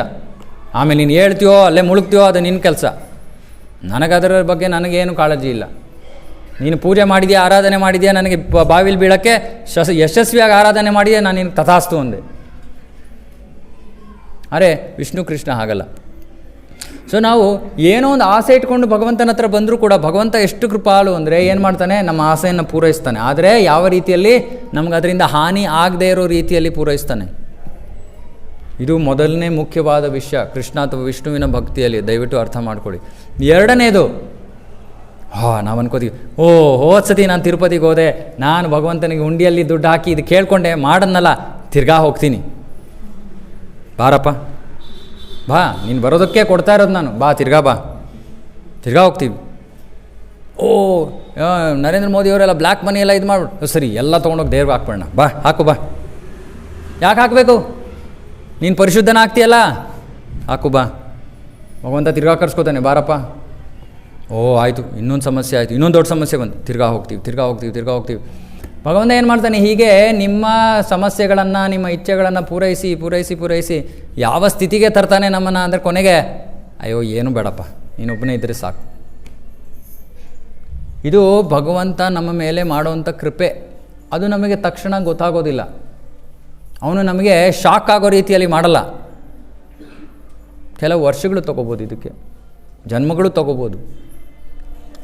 ಅರೆ ಕೊನೆಗೆ ಕೃಷ್ಣ ನಮ್ಮನ್ನು ಈ ಹಂತಕ್ಕೆ ಕರ್ಕೊಂಡು ಬರ್ತಾನೆ. ಅಪ್ಪ ಕೃಷ್ಣ, ನೀನು ಒಬ್ಬನೇ ಇದ್ದರೆ ಸಾಕು ನನ್ನ ಜೀವನದಲ್ಲಿ, ನಾನು ನಿನ್ನನ್ನು ಏನೂ ಕೇಳಲ್ಲ. ಯಾಕೆ? ಅವನ ಸ್ಥಾನ ಗೊತ್ತಾದ ಮೇಲೆ ನಾವೇನಕ್ಕೆ ಕೇಳಬೇಕು? ಅವನ ಸ್ಥಾನ ಅವನಿಗೆ ಎಲ್ಲ ಗೊತ್ತಿದೆ. ನನ್ನ ಜೀವನದಲ್ಲಿ ಏನಾಗ್ತಾಯಿದೆ ಅಂತಲೂ ಗೊತ್ತಿದೆ, ಅದಕ್ಕೆ ಪರಿಹಾರ ಏನು ಅಂತಲೂ ಗೊತ್ತಿದೆ, ಪರಿಹಾರ ಕೊಡೋ ಶಕ್ತಿನೂ ಅವನ ಹತ್ರ ಇದೆ, ಎಲ್ಲವೂ ಇದೆ ಅವನ ಹತ್ರ. ನಾನು ಯಾಕೆ ಕೇಳಬೇಕು? ನಾನು ಕೇಳೋ ಅವಶ್ಯಕತೆ ಏನು ಅನ್ನೋ ಒಂದು ಬುದ್ಧಿ ನಮಗೆ ಅವನೇ ಕೊಡ್ತಾನೆ. ಆಗ ನಾವು ಅವನಲ್ಲಿ ಏನೂ ಕೇಳಲ್ಲ. ಅರೆ ಈ ರೀತಿ ನೀವು ಶ್ರವಣ ಮಾಡ್ತಾಯಿದ್ರೆ ಇಲ್ಲಿ ತೊಂದರೆ ಇಲ್ಲ.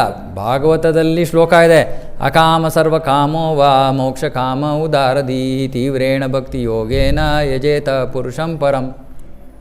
ಯಜೇತ ಅಂದರೆ ಪೂಜೆಯನ್ನು ಮಾಡಿ. ಯಾರು? ಪರಮ ಪುರುಷನ ಪೂಜೆಯನ್ನು ಮಾಡಿ. ಯಾವುದಕ್ಕೋಸ್ಕರ? ಅಕಾಮ, ನಿಮ್ಗೆ ಯಾವ ಆಸೆ ಇಲ್ಲದೇ ಇದ್ರೂ ಕೂಡ ಅವನಿಗೆ ಪೂಜೆ ಮಾಡಿ. ಸರ್ವಕಾಮ, ಜಗತ್ತಿನಿರೋ ಎಲ್ಲ ಆಸೆಗಳು ನಿಮ್ಮಲ್ಲಿದೆಯಾ ಅಂದರೂ ಭಗವಂತನನ್ನು ಪೂಜೆ ಮಾಡಿ. ಅಥವಾ ಮೋಕ್ಷ ಬೇಕು ನನಗೆ, ಮೋಕ್ಷ ಕಾಮ ಇದ್ರೂ ಭಗವಂತನನ್ನು ಪೂಜೆ ಮಾಡಿ. ಸೊ ಇಲ್ಲಿ ಹೇಳ್ತಾ ಇರೋದು, ನಮಗೆ ಬೇರೆ ಬೇರೆ ದೇವತೆಗಳ ಆರಾಧನೆ ಮಾಡೋದ್ರಿಂದ ನಮಗೆ ಅಂತಿಮ ಒಳಿತು ಬಹಳ ಜನ್ಮಗಳ ಬಳಿಕ ಸಿಗುತ್ತೆ. ಕೊನೆಗೆ ಇಲ್ಲಿಗೆ ಬರಬೇಕು. ಇದನ್ನು ಅರ್ಥ ಮಾಡ್ಕೋಬೇಕು ನೀವು. ಕೊನೆಗೆ ಬಹುನಾಮ ಜನ್ಮನಾಮ ಅಂತೇನೆ ಆಗಬೇಕು. ಅದಕ್ಕೆ ನಾವು ಕೋಟಿ ಜೀವನಗಳ ಮಾಡಿರ್ಬೋದು, ಅಥವಾ ಬುದ್ಧಿವಂತರು ಬೇಗ ಮಾಡ್ಕೋತೀವಿ. ಗೊತ್ತಾಗ್ತಾ ಇದೆ ನಾನು ಹೇಳ್ತಾ ಇರೋದು? ದೇವತೆಗಳ ಆರಾಧನೆಯನ್ನು ನಿಷೇಧಿಸಿಲ್ಲ. ಒಂದು ರೀತಿಯಲ್ಲಿ ಕೃಷ್ಣ ನಿಷೇಧಿಸ್ತಾ ಇದ್ದಾನೆ. ಯಾಕೆ?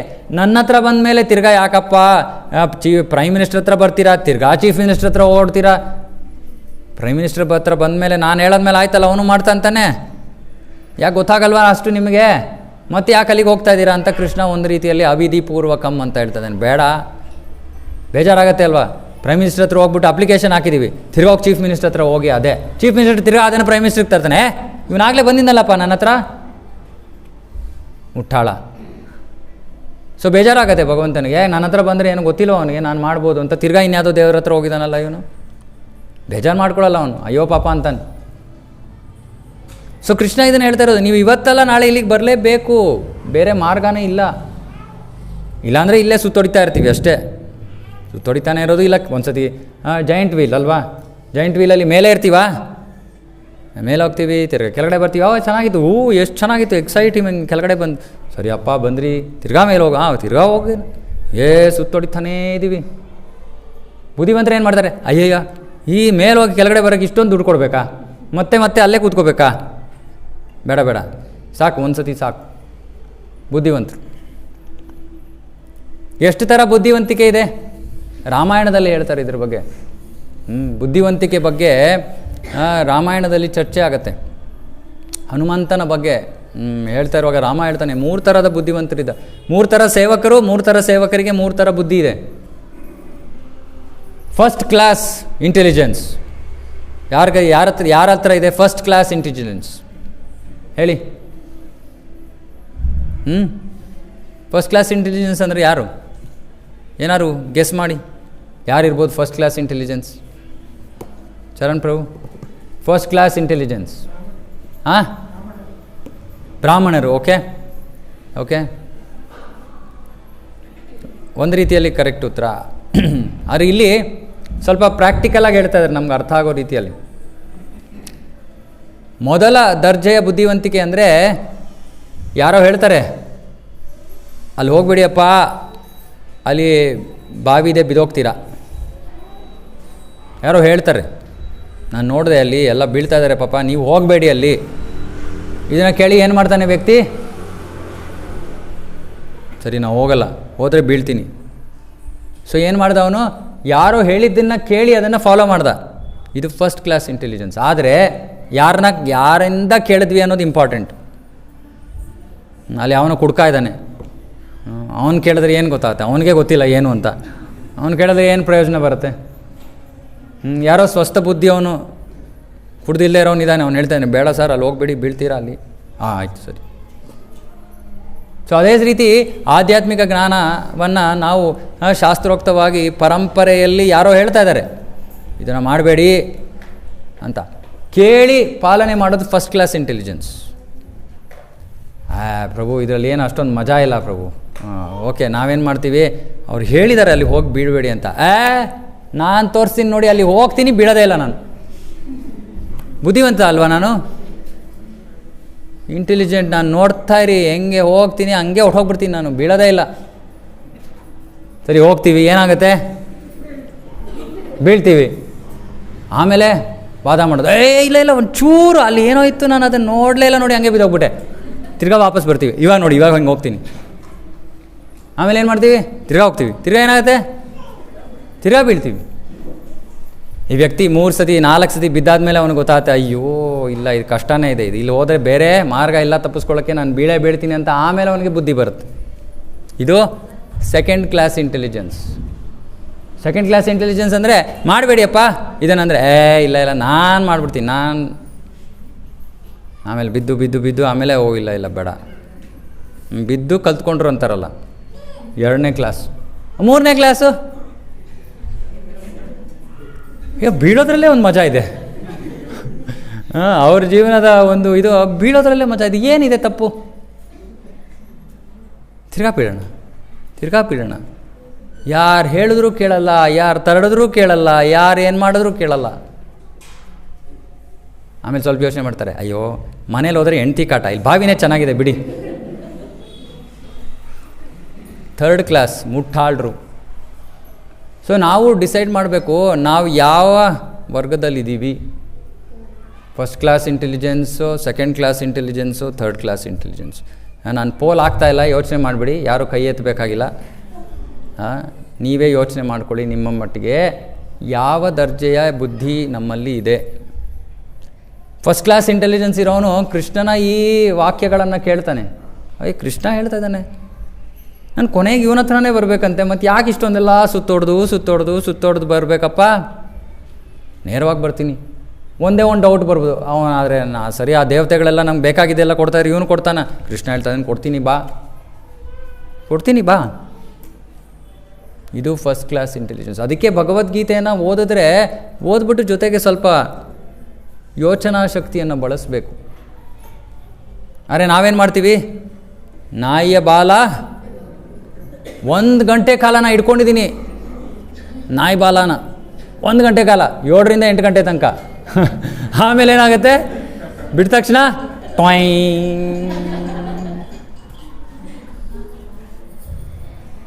ಯಾರ ಬಾಲ ಬಗ್ಗೆ ಮಾತಾಡ್ತಾ ಇದ್ದೆ? ನಾಯಿ ಬಾಲಪ್ಪ. ಸೊ ಯೋಚನೆ ಮಾಡಬೇಕು ನಾವು. ಬುದ್ಧಿವಂತರು ಅಂದರೆ ಕೇಳೋದನ್ನು ಸೀರಿಯಸ್ ಆಗಿ ತೊಗೋಬೇಕು. ಇಲ್ಲಿ ನಾವು ಯಾವುದು ಪಿಕ್ಚರ್ ಹಾಕಿಲ್ಲ, ಏನು ಎಂಟರ್ಟೈನ್ಮೆಂಟು ನಡೀತಾ ಇಲ್ಲ ಇಲ್ಲಿ ಅಲ್ವಾ. ಇಲ್ಲಿ ಜೀವನದ ಪರಿವರ್ತನೆಗಾಗಿ ಇಲ್ಲಿ ನಡೀತಾ ಇರುವಂಥ ಶ್ರವಣ ಇದು. ನಿಮ್ಮ ಜೀವನವನ್ನು ಆಮೇಲೆ ಇನ್ನೊಂದು ಕೆಲವು ಜನರಿಗೆ ಭಯ ಇರುತ್ತೆ. ಏನು ಭಯ? ಅಯ್ಯೋ ನಾನು ಇಷ್ಟು ವರ್ಷದಿಂದ ನಾನು ಹುಟ್ಟಿದಾಗಿಂದ ಈ ದೇವರನ್ನು ಪೂಜೆ ಮಾಡ್ಕೊಂಡು ಬಂದಿದ್ದೀನಿ, ಇವಾಗ ತಕ್ಷಣ ನಿಲ್ಲಿಸ್ಬಿಡಿ ಅಂತ ಇದ್ದೀರಲ್ಲ. ನಾನು ಹೇಳಿದ್ನಾ? ಯಾರು ಹೇಳಿದ್ದು? ಆ ದೇವರ ಬಾಸ್ ಹೇಳ್ತಾ ಇರೋದು. ದೇವ್ರ ಬಾಸ್ ಹೇಳಾದ್ಮೇಲೆ ನಮಗೇನು ಟೆನ್ಷನ್ನು? ನಮ್ಮ ಕರ್ನಾಟಕ ಸರ್ಕಾರದ ಥರ ಅಲ್ಲ. ಸೊ ಅವ್ರಿಗೆ ಸಂತೋಷ. ಶಾಸ್ತ್ರದಲ್ಲಿ ಹೇಳ್ತಾರೆ, ಯಾವಾಗ ನಾವು ಭಗವಂತನ ಕಡೆ ತಿರುಗ್ತೀವೋ, ನಾವು ಯಾವ ದೇವತೆಗಳನ್ನು ಆರಾಧನೆ ಮಾಡ್ತಾಯಿದ್ದೀರೋ ಅವ್ರಿಗೆ ಬಹಳ ಸಂತೋಷ ಆಗುತ್ತಂತೆ. ನಮ್ಮ ಬಾಸ್ ಹತ್ರ ಹೋದ್ರು ಇವರು, ಇನ್ನೂ ಯೋಚನೆ ಇಲ್ಲ, ನಾನು ಸಹಾಯ ಮಾಡ್ತೀನಿ, ನಾನು ಸ್ವಲ್ಪ ಕೈ ಎತ್ತೀನಿ, ಅವ್ರನ್ನ ಎಬ್ಬಿಸ್ತೀನಿ. ಸೊ ಯಾವ ಟೆನ್ಷನ್ ಬೇಕಾಗಿಲ್ಲ. ಕೃಷ್ಣನಿಗೆ ಶರಣಾಗತರಾಗಬೇಕು. ಸೋಮವಾರ ಮಂಗಳವಾರನ ಸ್ಟಾಪ್ ಮಾಡಿಬಿಟ್ರೆ ಆವಾಗ ನಾವು ಬಹಳ ವಿರಳ, ಸುದುರ್ಲಭ ಜೀವಿ. ಇಲ್ಲ ಪರವಾಗಿಲ್ಲ ಪ್ರಭು, ಸಂಡೇ ಇಲ್ಲಿ ಬರ್ತೀವಿ, ಸಾಟರ್ಡೇ ಇಲ್ಲಿ ಬರ್ತೀವಿ, ಬೇರೆ ದಿನ ನಾನು ಬಿಟ್ಬಿಡಿ. ಹೋಗಿಯಪ್ಪ ನಿಮ್ಮಿಷ್ಟ. ಅರೆ ಇದರಲ್ಲಿ ಒಂದು ಸಮಸ್ಯೆ ಇದೆ. ಯಾಕಂದರೆ ನಮಗೆಲ್ಲ ಲಾಭ ಬೇಕಲ್ವಾ. ನಾವು ಲಾಭದ ಬಗ್ಗೆ ಮಾತಾಡ್ತೀವಿ. ಕೃಷ್ಣ ಹೇಳ್ತಾ ಇದ್ದಾನೆ, ನಿಮ್ಮ ಜೀವನದಲ್ಲಿ ಎಲ್ಲ ದುಃಖಗಳು ತೊಗೊಂಡ್ಬಿಡ್ಬೇಕಾ? ತೊಗೊಳಕ್ಕೆ ರೆಡಿ ಆಗಿದ್ದೀನಿ. ಏನು ಮಾಡಬೇಕು? ಮಂಡೇ ಟ್ಯೂಸ್ಡೇ ಸ್ಟಾಪ್ ಮಾಡಬೇಕು. ಈ ಸೋಮವಾರ ಮಂಗಳವಾರ ಬುದ್ಧಿ ಬಿಟ್ಟು ಸಂಪೂರ್ಣವಾಗಿ ಕೃಷ್ಣನ ಮೇಲೆ ನಂಬ್ಕೊಂಡಾಗ ಕೃಷ್ಣ ಹೇಳ್ತಾ ಇದ್ದಾನೆ ಭಗವದ್ಗೀತೆ, ಸರ್ವಧರ್ಮಾನ್ ಪರಿತ್ಯಜ್ಯ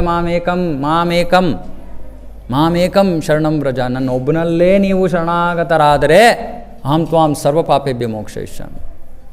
ನಾನು ನಿಮ್ಮ ಜೀವನದಲ್ಲಿರೋ ಎಲ್ಲ ಕರ್ಮಫಲವನ್ನು ತೊಗೊಂಡ್ಬಿಡ್ತೀನಿ, ಕೃಷ್ಣ ಹೇಳ್ತಾ ಇದ್ದಾನೆ. ಅದಕ್ಕೆ ನಿಮಗೆ ಮಧ್ಯೆ ಮಧ್ಯೆ ಶ್ಲೋಕಗಳು ಹೇಳ್ತೀನಿ. ಯಾಕಂದರೆ ಇವರೇ ಏನೋ ಕತೆ ಕಟ್ತಾ ಇರ್ಬೋದು ಅಂತ ಅನಿಸ್ಬೋದು ನಿಮಗೆ. ಕತೆ ಅಲ್ಲ, ಇದು ಕೃಷ್ಣನ ಕತೆ, ಭಗವದ್ಗೀತೆಯ ಕತೆ. ಸೊ ಕೃಷ್ಣ ಹೇಳ್ತಾ ಇದ್ದಾನೆ, ಯಾರು ನನ್ನ ಹತ್ರ ಬರ್ತಾರೋ ಅವರಿಗೆ ನಾನು ಸಂಪೂರ್ಣ ರಕ್ಷಣೆಯನ್ನು ಕೊಡ್ತೀನಿ. ಬೇರೆ ಮಾತುಗಳಲ್ಲಿ ಹೇಳ್ಬೇಕಂದ್ರೆ ಯಾವ ಇನ್ಶೂರೆನ್ಸು ಇಲ್ಲ, ಬೇರೆ ಯಾವ ಇನ್ಶೂರೆನ್ಸು ಇಲ್ಲ ನಿಮಗೆ. ಎಷ್ಟೇ ಪ್ರೀಮಿಯಂ ಕೊಡ್ತೀನಿ ಅಂದರೆ ಈ ಇನ್ಶೂರೆನ್ಸ್ ಸಿಗಲ್ಲ. ಈ ಇನ್ಶೂರೆನ್ಸ್ಗೆ ಬೇಕಾಗಿರೋದು ಒಂದೇ, ಶರಣಾಗತಿ. ಆ ಶ್ರದ್ಧೆ ಇರಬೇಕು ನಮಗೆ ಕೃಷ್ಣನಲ್ಲಿ. ಅದಕ್ಕೆ ಕೃಷ್ಣ ಭಗವದ್ಗೀತೆಯಲ್ಲಿ ಏನು ಮಾಡ್ತಾನೆ, ತನ್ನ ಶಕ್ತಿ ಸಾಮರ್ಥ್ಯದ ಬಗ್ಗೆ ಮಾತಾಡ್ತಾನೆ. ಇವಾಗ ಮುಂದೆ ಹೋದ್ಮೇಲೆ ಇವಾಗ ಹೇಳ್ಬಿಟ್ಟಿದ್ದಾನೆ ನನಗೆ ಶರಣಾಗತರಾಗಿ ಅಂತ ಗೊತ್ತು, ಇವರೆಲ್ಲ ಏನು ನಂಬೋರಲ್ಲ ಅಂತ. ಆಮೇಲೆ ಕೃಷ್ಣ ಹೇಳ್ತಾನೆ ನನ್ನ ಸ್ಥಾನ ಏನು, ಚೂರು ಆಗಲೇ 7ನೇ ಅಧ್ಯಾಯದಲ್ಲಿ ಸ್ವಲ್ಪ ಹೇಳಿದ್ದಾನೆ, ಮುಂದೆ ಇನ್ನೂ ಜಾಸ್ತಿ ಹೇಳ್ತಾನೆ. ತನ್ನ ಐಶ್ವರ್ಯದ ಬಗ್ಗೆ ಹೇಳ್ತಾನೆ, ಸ್ಥಾನದ ಬಗ್ಗೆ ಹೇಳ್ತಾನೆ. ಯಾಕೆ ಇದನ್ನು ನೋಡಾದರೂ ಇದನ್ನು ಕೇಳಾದರೂ ಜನ ಬರಲಿ ನನ್ನ ಹತ್ರ. ಎಲೆಕ್ಷನ್ಗೆ ಕ್ಯಾಂಪೇನಿಂಗ್ ಮಾಡ್ತಾರಲ್ಲ ಆ ರೀತಿ. ಕೃಷ್ಣ ಪಾಪ ನೋಡಿ ನಮ್ಮ ಸ್ಥಿತಿ ಹೆಂಗೆ, ನಮ್ಮನ್ನು ಅವನ ಹತ್ರ ಆಕರ್ಷಿಸೋಕ್ಕೆ ಅವನು ಬಂದು ಕ್ಯಾಂಪೇನಿಂಗ್ ಮಾಡಬೇಕು ಭಗವದ್ಗೀತೆಯಲ್ಲಿ. ಬನ್ರಪ್ಪ, ಕೇಳೋಕ್ಕೆ ಸಮಯ ಇಲ್ವಲ್ಲ, ಏನು ಮಾಡೋದು? ಅದಕ್ಕೆ ನಾವು ಇವಾಗ ಏನು ಮಾಡ್ತೀವಿ, ಚಿಕ್ಕ ವೀಡಿಯೋಗಳು ಮಾಡ್ತೀವಿ ಇನ್ಮೇಲೆ. ವಾರದಲ್ಲಿ 3 ಸತಿ ನಿಮಗೆ ಒಂದು ಚಿಕ್ಕ 5-5 ನಿಮಿಷ ವೀಡಿಯೋ ಕಳಿಸಿ ಎಲ್ಲರಿಗೂ, ಜನರಿಗೆ. ಯಾರು ಇಲ್ಲಿ ಬಂದು ಕೂತ್ಕೊಳ್ಳೋಕೆ ಸಮಯ ಇಲ್ಲ, ಇನ್ನೆಲ್ಲೋ ಇದ್ದಾರೆ, ಅವ್ರಿಗೂ ಕಳಿಸಿ. ಎಲ್ಲರಿಗೂ ಲಾಭ ಸಿಗಲಿ, ಭಗವದ್ಗೀತೆ ಜ್ಞಾನದ ಲಾಭ ಸಿಗಲಿ. ಇವತ್ತೆಲ್ಲ ಶಾರ್ಟ್ಸ್ ಅಲ್ವಾ? ಶಾರ್ಟ್ಸ್ ಅಂದರೆ ಚಡ್ಡಿ ಅಲ್ಲ. ರಾತ್ರಿ ಮಲಗಿರ್ತಾರೆ, ಕೈ ಹಿಂಗೆ ಆಗ್ತಾಯಿದೆ, ಯಾಕೆ? ಏನೋ ಗಂಟೆ ಬಾರಿಸ್ತಾ ಇದೆಯೇನೋ ಅಂತ ಅನ್ಕೋಬೇಕು. ಇಲ್ಲ, ಇದು ಬೇರೆ ಥರ ಗಂಟೆ. ಇದು ತಲೆ ಒಳಗೆ ಗಂಟೆ ಆಗ್ತಾಯಿದೆ, ಅದು ಹೊಡಿತಾ ಇದೆ.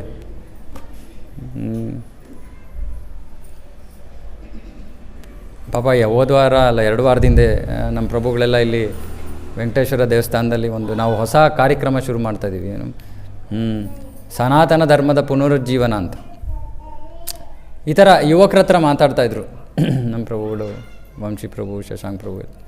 ಸೊ ಅವರು ಬಂದು ಕೇಳಿದ್ರು, ಪಾಪ ಯಾರೋ ಬಂದು, ಸರ್ ನಮಗೆ ತುಂಬ ರೀಲ್ಸ್ಗೆ ಅಡಿಕ್ಟ್ ಆಗಿಬಿಟ್ಟಿದ್ದೀವಿ ನಾವು. ನೀವು ಈ ಸನಾತನ ಧರ್ಮದಿಂದ ನಮಗೇನಾದ್ರು ಪ್ರಯೋಜನ ಆಗುತ್ತಾ? ನಮ್ಗೆ ಗೊತ್ತು ನಾವು ಮಾಡ್ತಾ ಇರೋದು ಸರಿಯಲ್ಲ, ಆದರೆ ಇದರಿಂದ ನಾವು ಹೊರಗಡೆ ಬರೋಕ್ಕೂ ಮಾರ್ಗ ಇದೆಯಾ ನೋಡಿ. ಮಕ್ಕಳ ಯೋಚನೆ ನೋಡಿ. ಎಷ್ಟೊಂದು ಜನರಿಗೆ ಅವರು ಮಾಡ್ತಾ ಇರೋದು ಸಮಯ ವ್ಯರ್ಥತೆ, ಬೇಡದೇ ಇರೋದು ಅಂತಲೂ ಗೊತ್ತು, ಆದರೆ ಅದರಿಂದ ಹೊರಗಡೆ ಬರೋಕ್ಕೆ ಮಾರ್ಗ ಗೊತ್ತಿಲ್ಲ. Cigarette smoking is injurious to health. ಎಲ್ಲ ಹಾಕಿದ್ದಾರೆ ಸಿಗರೇಟ್ ಪ್ಯಾಕೆಟ್ ಮೇಲೆ. ಸಿಗರೇಟ್ ಮಾರ್ತಾ ಇರೋ ಕಡೆ ಅದನ್ನು ದೊಡ್ಡದಾಗಿ ಮಾಡಿ ಹಾಕಿರ್ತಾರೆ. ಆದರೆ ನಮ್ಮನ್ನು ನಾವು ನಿಯಂತ್ರಿಸ್ಕೊಳ್ಳೋಕ್ಕೆ ನಮಗೆ ಶಕ್ತಿ ಇಲ್ಲ ನಮ್ಮ ಹತ್ರ. ಅಷ್ಟು ಪತಿತರಾಗೋಗಿದ್ದೀವಿ, ಅಷ್ಟು ಔಟ್ ಆಫ್ ಕಂಟ್ರೋಲ್ ಆಗೋಗಿದ್ದೀವಿ. ಸೊ ಇದೆಲ್ಲ ಕೊಡಲಿಲ್ಲ ಅಂದರೆ ಜನರು ದುಃಖದಲ್ಲೇ ಮುಂದುವರಿಸ್ತಾರೆ. ಇವಾಗ ಸಿಗರೇಟ್ ಸ್ಮೋಕಿಂಗ್ ಏನಪ್ಪ ಸಮಸ್ಯೆ, ಹೋಗಲಿ ಗಂಡಸ್ರ ಕಡೆ ತಿರ್ಗೋಣ. ಅಯ್ಯೋ ಯಾಕೆ ಈಗಿನ ಕಾಲದಲ್ಲಿ ಹಿಂಗೆ ಹೆಂಗಸ್ರ ಕಡೆನೂ ತಿರುಗಬೇಕು.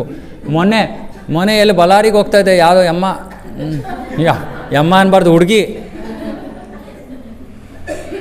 ಕೂತಿದ್ಲು, ಬಸ್ಸು ನಿಲ್ಲಿಸ್ದ, ತಿಂಡಿ ತಿನ್ನಿ ಅಂದರೆ ಹೋಗ್ಬಿಟ್ಟು ಸಿಗರೇಟ್ ಸೇರ್ತಾ ಇದ್ದಾಳೆ.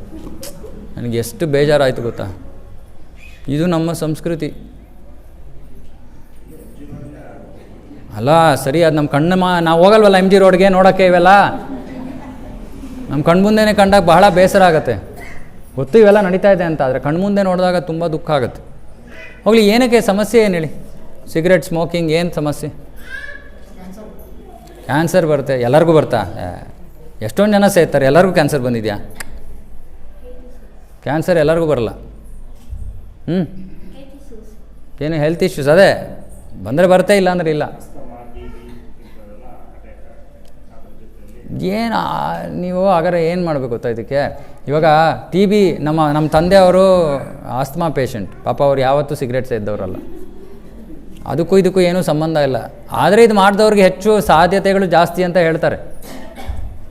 ಅರೆ ನಾವೇನು ತಿಳ್ಕೊಬೇಕು ಅಂದರೆ, ಇದು ಪಾಪ ಕರ್ಮದ ಒಂದು ಸ್ತಂಭ. ಇದು ಪಾಪಕರ್ಮದ ಒಂದು ಸ್ತಂಭ. ಅಂದರೆ ನಾವು ಇದು ಮಾಡ್ತಾ ಇರೋದು ಇವತ್ತಿನ ಜನ್ಮಕ್ಕೆ, ಕೆಟ್ಟದಾದರೂ ಸರಿ ಆದರೆ ಓಕೆ, ಇಲ್ಲ ಅಂದರೂ ಇಲ್ಲ, ಮುಂದಿನ ಜನ್ಮದಲ್ಲಿ ಖಂಡಿತ ಕೆಟ್ಟದ್ದು ಮಾಡುತ್ತೆ ಮುಂದಿನ ಜನ್ಮದಲ್ಲಿ. ಯಾಕಂದರೆ ಇವತ್ತು ಪಾಪ ಕಾರ್ಯ ಮಾಡ್ತಾಯಿದ್ದೀವಿ. ಇದ್ರ ಬಗ್ಗೆ ಗೊತ್ತಾ? ಇವಾಗ ಇಷ್ಟು ಜನ ಇಲ್ಲಿ ಕೂತಿರೋರಲ್ಲಿ ಎಷ್ಟೊಂದು ಜನರು ಗೊತ್ತಿರಲಿಲ್ಲ. ಸಿಗರೇಟ್ ಸ್ಮೋಕಿಂಗ್ ಇರೋದು ಇಂಜೂರಿಯಸ್ ಟು ಹೆಲ್ತ್ ಮಾತ್ರ ಅಲ್ಲ, ಇಂಜೂರಿಯಸ್ ಟು ಯುವರ್ ಫ್ಯೂಚರ್. ಇವಾಗ ಈ ಜ್ಞಾನವನ್ನು ನಾವು ಯಾರು ಕೊಡದೇನೆ ಇದ್ದರೆ ಅವರಿಗೆ ಬಿಡೋ ಯೋಚನೆ ಬರೋದೇ ಇಲ್ಲ ಅಲ್ವಾ? ಅದಕ್ಕೆ ಪ್ರಭುಪಾದರು ಏನು ಮಾಡಿದ್ರು, 70ನೇ ವಯಸ್ಸಿನಲ್ಲಿ ಮನೆ ಬಿಟ್ಟು ವಿದೇಶಕ್ಕೆ ಹೋದರು. ಯಾಕೆ? ಎಲ್ಲ ಜ್ಞಾನವನ್ನು ಎಲ್ಲರಿಗೂ ಕೊಡೋಣ. ಪ್ರಪಂಚ ಇಡೀ ದುಃಖದಲ್ಲಿ ಮುಳುಗೋಗ್ಬಿಟ್ಟಿದೆ, ಕಷ್ಟದಲ್ಲಿ ಮುಳುಗೋಗಿದ್ದಾರೆ ಜನ, ಅವರನ್ನು ಉದ್ಧಾರ ಹೇಗೆ ಮಾಡೋದು? ಅದಕ್ಕೆ ನಾವು ನಮಗೆ ಸಿಕ್ಕಿದೆ, ನಮ್ಮ ಮನೇಲಿ ಕೂತ್ಕೊಳ್ಳೋಣ. ಏನಕ್ಕೆ ಪ್ರತಿ ವಾರ ಏನು ಬೇರೆ ಕೆಲಸ ಇಲ್ವಾ? ಪ್ರತಿ ಶನಿವಾರ ಇಲ್ಲಿ ಬರಬೇಕು, ಪ್ರಸಾದ ತೊಗೊಂಡು ಬರಬೇಕು, ಇಷ್ಟೊಂದು ಏರ್ಪಾಡು ಮಾಡಬೇಕು, ದೇವರ ಅಲಂಕಾರ ಮಾಡಬೇಕು, ಪೂಜೆ ಮಾಡಬೇಕು, ಮನೆಗೆ ಹೋಗೋ ಅಷ್ಟೊತ್ತಿಗೆ 10:30. ಯಾತಕ್ಕೆ ಮಾಡ್ತಾ ಇರೋದು ಭಕ್ತರು ಎಲ್ಲ ಇದನ್ನ? ಬೇರೆಯವ್ರಿಗೆಲ್ಲರಿಗೂ ಒಳ್ಳೆಯದಾಗಲಿ ಅಂತ. ಇದು ನಿಸ್ವಾರ್ಥ ಸೇವೆ.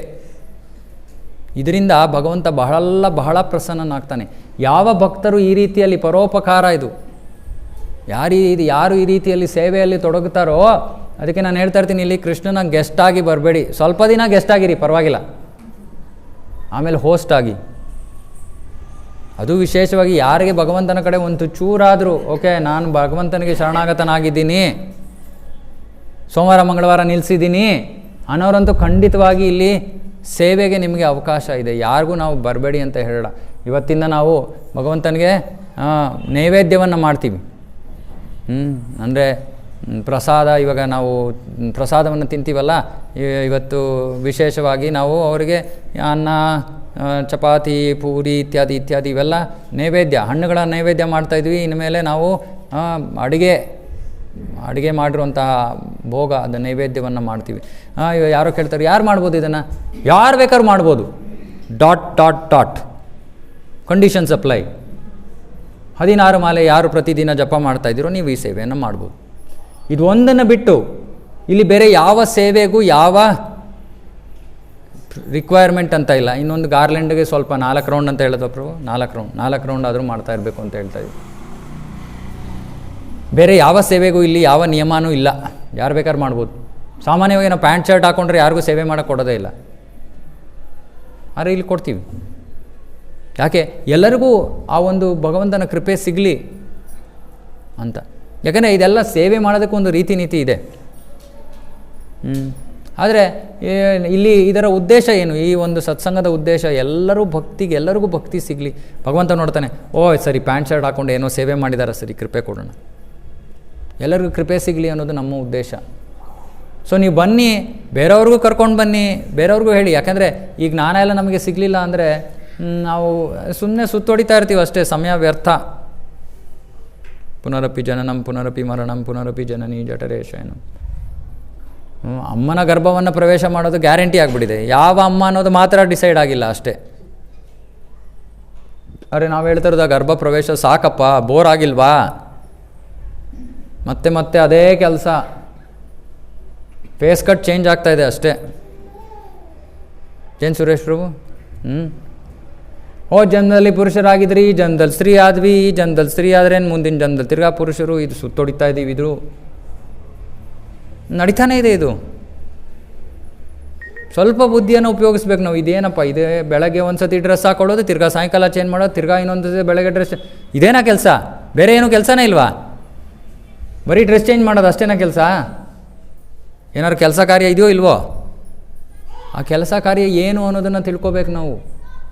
ಆ ಕೆಲಸ ಕಾರ್ಯ ಭಗವಂತನ ಭಕ್ತಿ. ಓಕೆ, ಹಾಗಾಗಿ ಬಹುನಾಮ್ ಜನ್ಮನಾಮ್ ಅಂತೆ ಬೇಡ. ಇಲ್ಲಿಗೆ ಬಂದುಬಿಟ್ಟಿದ್ದೀರಾ, ಇವಾಗ ಮನ್ಸು ಮಾಡಿಬಿಡಿ ಕೃಷ್ಣನಿಗೆ ಶರಣಾಗತರಾಗಕ್ಕೆ. ಆಮೇಲೆ ತಿರ್ಗಾ ಸುತ್ತೊಡಿಬೇಕಾಗಿಲ್ಲ. ಬೇಕಂದರೆ ಸ್ವಲ್ಪ ಮೇಲ್ಲೋಕಗಳಲ್ಲಿ ಹೋಗಿ ಸುತ್ತೊಡಿರಿ ಸ್ವಲ್ಪ ಬೇಕಾದರೆ. ಬೇಡ, ಅಲ್ಲೇನು ವಿಶೇಷವಾದದ್ದೇನೂ ಇಲ್ಲ. ಆದರೂ ಓಕೆ, ಸ್ವಲ್ಪ ಸ್ವರ್ಗಕ್ಕೆ ಹೋಗ್ತೀನಿ, ಆಯಿತು ಹೋಗ್ಬೋದು, ಭಕ್ತರಾಗೆ ಹೋಗಿ. ಆಮೇಲೆ ಅಲ್ಲಿಂದ ಸ್ವಲ್ಪ ಹಂಗೆ ಮೇಲೆ ಹೋಗ್ಬೋದು. ಭಕ್ತರಾಗಿಲ್ಲದಿರೋರು ಏನು ಮಾಡ್ತಾರೆ? ಸ್ವರ್ಗಕ್ಕೆ ಹೋಗ್ತಾರೆ, ಆಮೇಲೆ ತಿರ್ಗಾ ಕೆಳಗಡೆ ಬರ್ತಾರೆ. ಅರೆ ಭಕ್ತರಾಗಿರೋರು ಸ್ವರ್ಗಕ್ಕೆ ಹೋದರೆ ಒಳ್ಳೇದಲ್ಲ, ಬಟ್ ಹೋಗಲೇಬೇಕು ಅಂತ ಮನಸ್ಸಿರೋರು ಹೋಗ್ರಿ.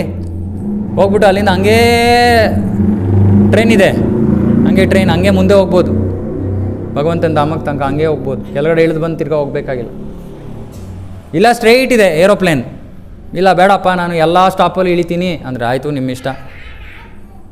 ಯಾರಿಗೆ ಕಡಿಮೆ ಸಮಯದಲ್ಲಿ ಹೋಗ್ತಾರೆ? ಫ್ಲೈಟಲ್ಲಿ ಹೋಗೋರು ಬೇಗ ಹೋಗ್ತಾರಲ್ವಾ? ಸೊ ನಿಮ್ಮ ಇಷ್ಟ, ಫ್ಲೈಟ್ ಬೇಕೋ, ಟ್ರೈನ್ ಬೇಕೋ, ಇಲ್ಲ ಬಸ್ ಬೇಕೋ, ಇಲ್ಲ ನಡ್ಕೊಂಡೇ ಹೋಗ್ತೀನಿ. ಆದರೆ ಅದರ ಆಪ್ಷನ್ ಕೃಷ್ಣ ಕೊಟ್ಟಿದ್ದಾನೆ, ಡೈರೆಕ್ಟ್ ಟಿಕೆಟ್ ಕೊಟ್ಟಿದ್ದಾನೆ. ಅದು ಸರ್ವಧರ್ಮಾನ್ ಪರಿತ್ಯಜ್ಯ, ಅದು ಸಂಪೂರ್ಣ ಶರಣಾಗತಿ. ಆದರೂ ಕೂಡ ಕೃಷ್ಣ ಹೇಳ್ತಾನೆ, ಇಲ್ಲ ನನ್ನ ಹತ್ರ ಬಂದವರು ಎಲ್ಲರೂ ವಿಶೇಷ, ಎಲ್ಲ ಸಾಮಾನ್ಯದವರಲ್ಲ, ಸಾಮಾನ್ಯ ಜನರಲ್ಲ. ಸಾಮಾನ್ಯ ಜನರು ಇಲ್ಲಿ ಅಲ್ಲಿ ಸುತ್ತೋಡಿತಾರೆ, ನನ್ನ ಹತ್ರ ಬರೋರು ಶ್ರೇಷ್ಠ ಜೀವಿಗಳು. ಒಂದು ದಿನ ಕೂಡ ಇಲ್ಲಿ ಬಂದಿದ್ದರೆ ಅವರು ಶ್ರೇಷ್ಠ ಜೀವಿ. ಸೊ ಹಾಗಾಗಿ ಭಕ್ತಿ, ಶುದ್ಧ ಭಕ್ತಿ, ಇದಕ್ಕೆ ಶುದ್ಧ ಭಕ್ತಿ ಅಂತ ಕರೀತಾರೆ. ಇವತ್ತು ನಿಮಗೆ ಹೊಸ ವಿಷಯ, ಶುದ್ಧ ಭಕ್ತಿ, ಮಿಶ್ರ ಭಕ್ತಿ. ಶುದ್ಧ ಭಕ್ತಿ ಅಂದರೆ ಕೇವಲ ಕೃಷ್ಣನ ಸಂತೃಪ್ತಿಗೋಸ್ಕರ ಭಕ್ತಿಯನ್ನು ಮಾಡೋದು, ಯಾವ ವ್ಯಾಪಾರದ ಮನೋಭಾವ ಇಲ್ಲದೆ, ಅದು ಶುದ್ಧ ಭಕ್ತಿ. ಅದು ಕೃಷ್ಣನಿಗೆ ಬಹಳ ಬಹಳ ಬಹಳ ಬಹಳ ಬಹಳ ಪ್ರಿಯವಾದದ್ದು. ಅದಕ್ಕೆ ಕರೀತಾರೆ ಶ್ರೀಕೃಷ್ಣ ಆಕರ್ಷಿಣಿ ಅಂತ ಕರೀತಾರೆ ಅದನ್ನು. ಕೃಷ್ಣನನ್ನೇ ಆಕರ್ಷಿಸುವಂತಹ ಭಕ್ತಿ ಅದು. ಕೃಷ್ಣನ ಯಾರು ಆಕರ್ಷಿಸೋದಕ್ಕಾಗತ್ತೆ? ಆದರೆ ಇಂತಹ ಶುದ್ಧ ಭಕ್ತಿ, ಶುದ್ಧ ಭಕ್ತರು ಕೃಷ್ಣನನ್ನು ಆಕರ್ಷಿಸ್ತಾರೆ. ಅರೆ ವ್ಯಾಪಾರ ಮಾಡೋರು ಕೃಷ್ಣ ಹೇಳ್ತಾನೆ, ಆಯಿತು ಹೋಗಲಿ ಬರಲಿ. ಯಾಕೆ? ಕ್ರಮೇಣವಾಗಿ ಶುದ್ಧ ಭಕ್ತರು ಆಗ್ತಾರೆ, ಇದು ಗೊತ್ತು ಕೃಷ್ಣನಿಗೆ. ಅಲ್ಲಿ ತನಕ ಕಾಯ್ತೀನಿ ನಾನು. ಅದು ಅವನ ಕೃಪೆ, ಅದು ಅವನ ಕೃಪೆ. ಓಕೆನಾ? ಸೊ ಏನು ಮಾಡ್ಬೇಕು ನಾವು ನಮ್ಮ ಜೀವನದಲ್ಲಿ? ಇವತ್ತಿನ ಸಾರಾಂಶ ಏನು?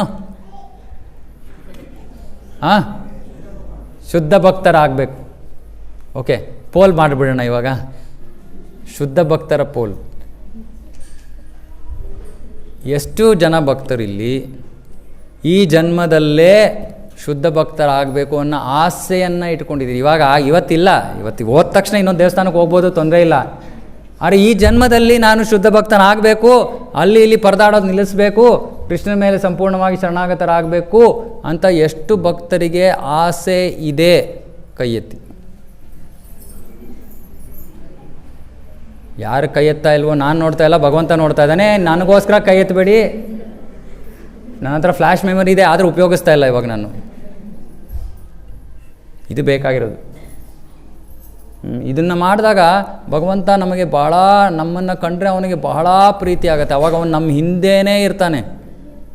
ಉತ್ಪ್ರೇಕ್ಷೆ ಅಲ್ಲ ನಾನು ಮಾಡ್ತಾ ಇರೋದು, ನಮ್ಮ ಹಿಂದೆಯೇ ಇರ್ತಾನೆ. ನಾವೆಲ್ಲಿ ಹೋದರೂ ಕೂಡ ನಮ್ಮ ಹಿತವನ್ನು ಅವನು ಯೋಚನೆ ಮಾಡ್ತಾ ಇರ್ತಾನೆ, ನಾವು ಮಾಡದೇ ಇದ್ರೂ. ನಮ್ಮ ಭಕ್ತರ ಜೀವನದಲ್ಲಿ ಎಷ್ಟೊಂದು ಅನುಭವಗಳಿದೆ. ನೀವು ಆಮೇಲೆ ಭಕ್ತರ ಹತ್ರ ಮಾತಾಡಿ, ನಿಮಗೆ ಗೊತ್ತಾಗತ್ತೆ. ಕೃಷ್ಣ ನಮ್ಮ ಕೈ ಬಿಡಲ್ಲ. ಯಾರು ಅವನ ಮೇಲೆ ಸಂಪೂರ್ಣವಾಗಿ ನಂಬ್ಕೊಂಡಿದ್ದಾರೋ ಕೃಷ್ಣ ಅವರ ಕೈ ಬಿಡಲ್ಲ. ಓಕೆ, ಇದಕ್ಕಿಂತ ನಿಮಗೆ ಹೆಚ್ಚಿನ ಲಾಭ ಏನೂ ಇಲ್ಲ. ಓಕೆ, ಶ್ರೀಮದ್ ಭಗವದ್ಗೀತಾ ಕೀ ಜಯ, ಜಗದ್ಗುರು ಶಿಲ ಪ್ರಭುಪಾದಿ ಕಿ ಜಯ, ಸಮವೇತ ಗೌರವ ಭಕ್ತವೃಂದ ಕಿ ಜಯ. ಹರೇ ಕೃಷ್ಣ. ಯಾರಿಗಾರ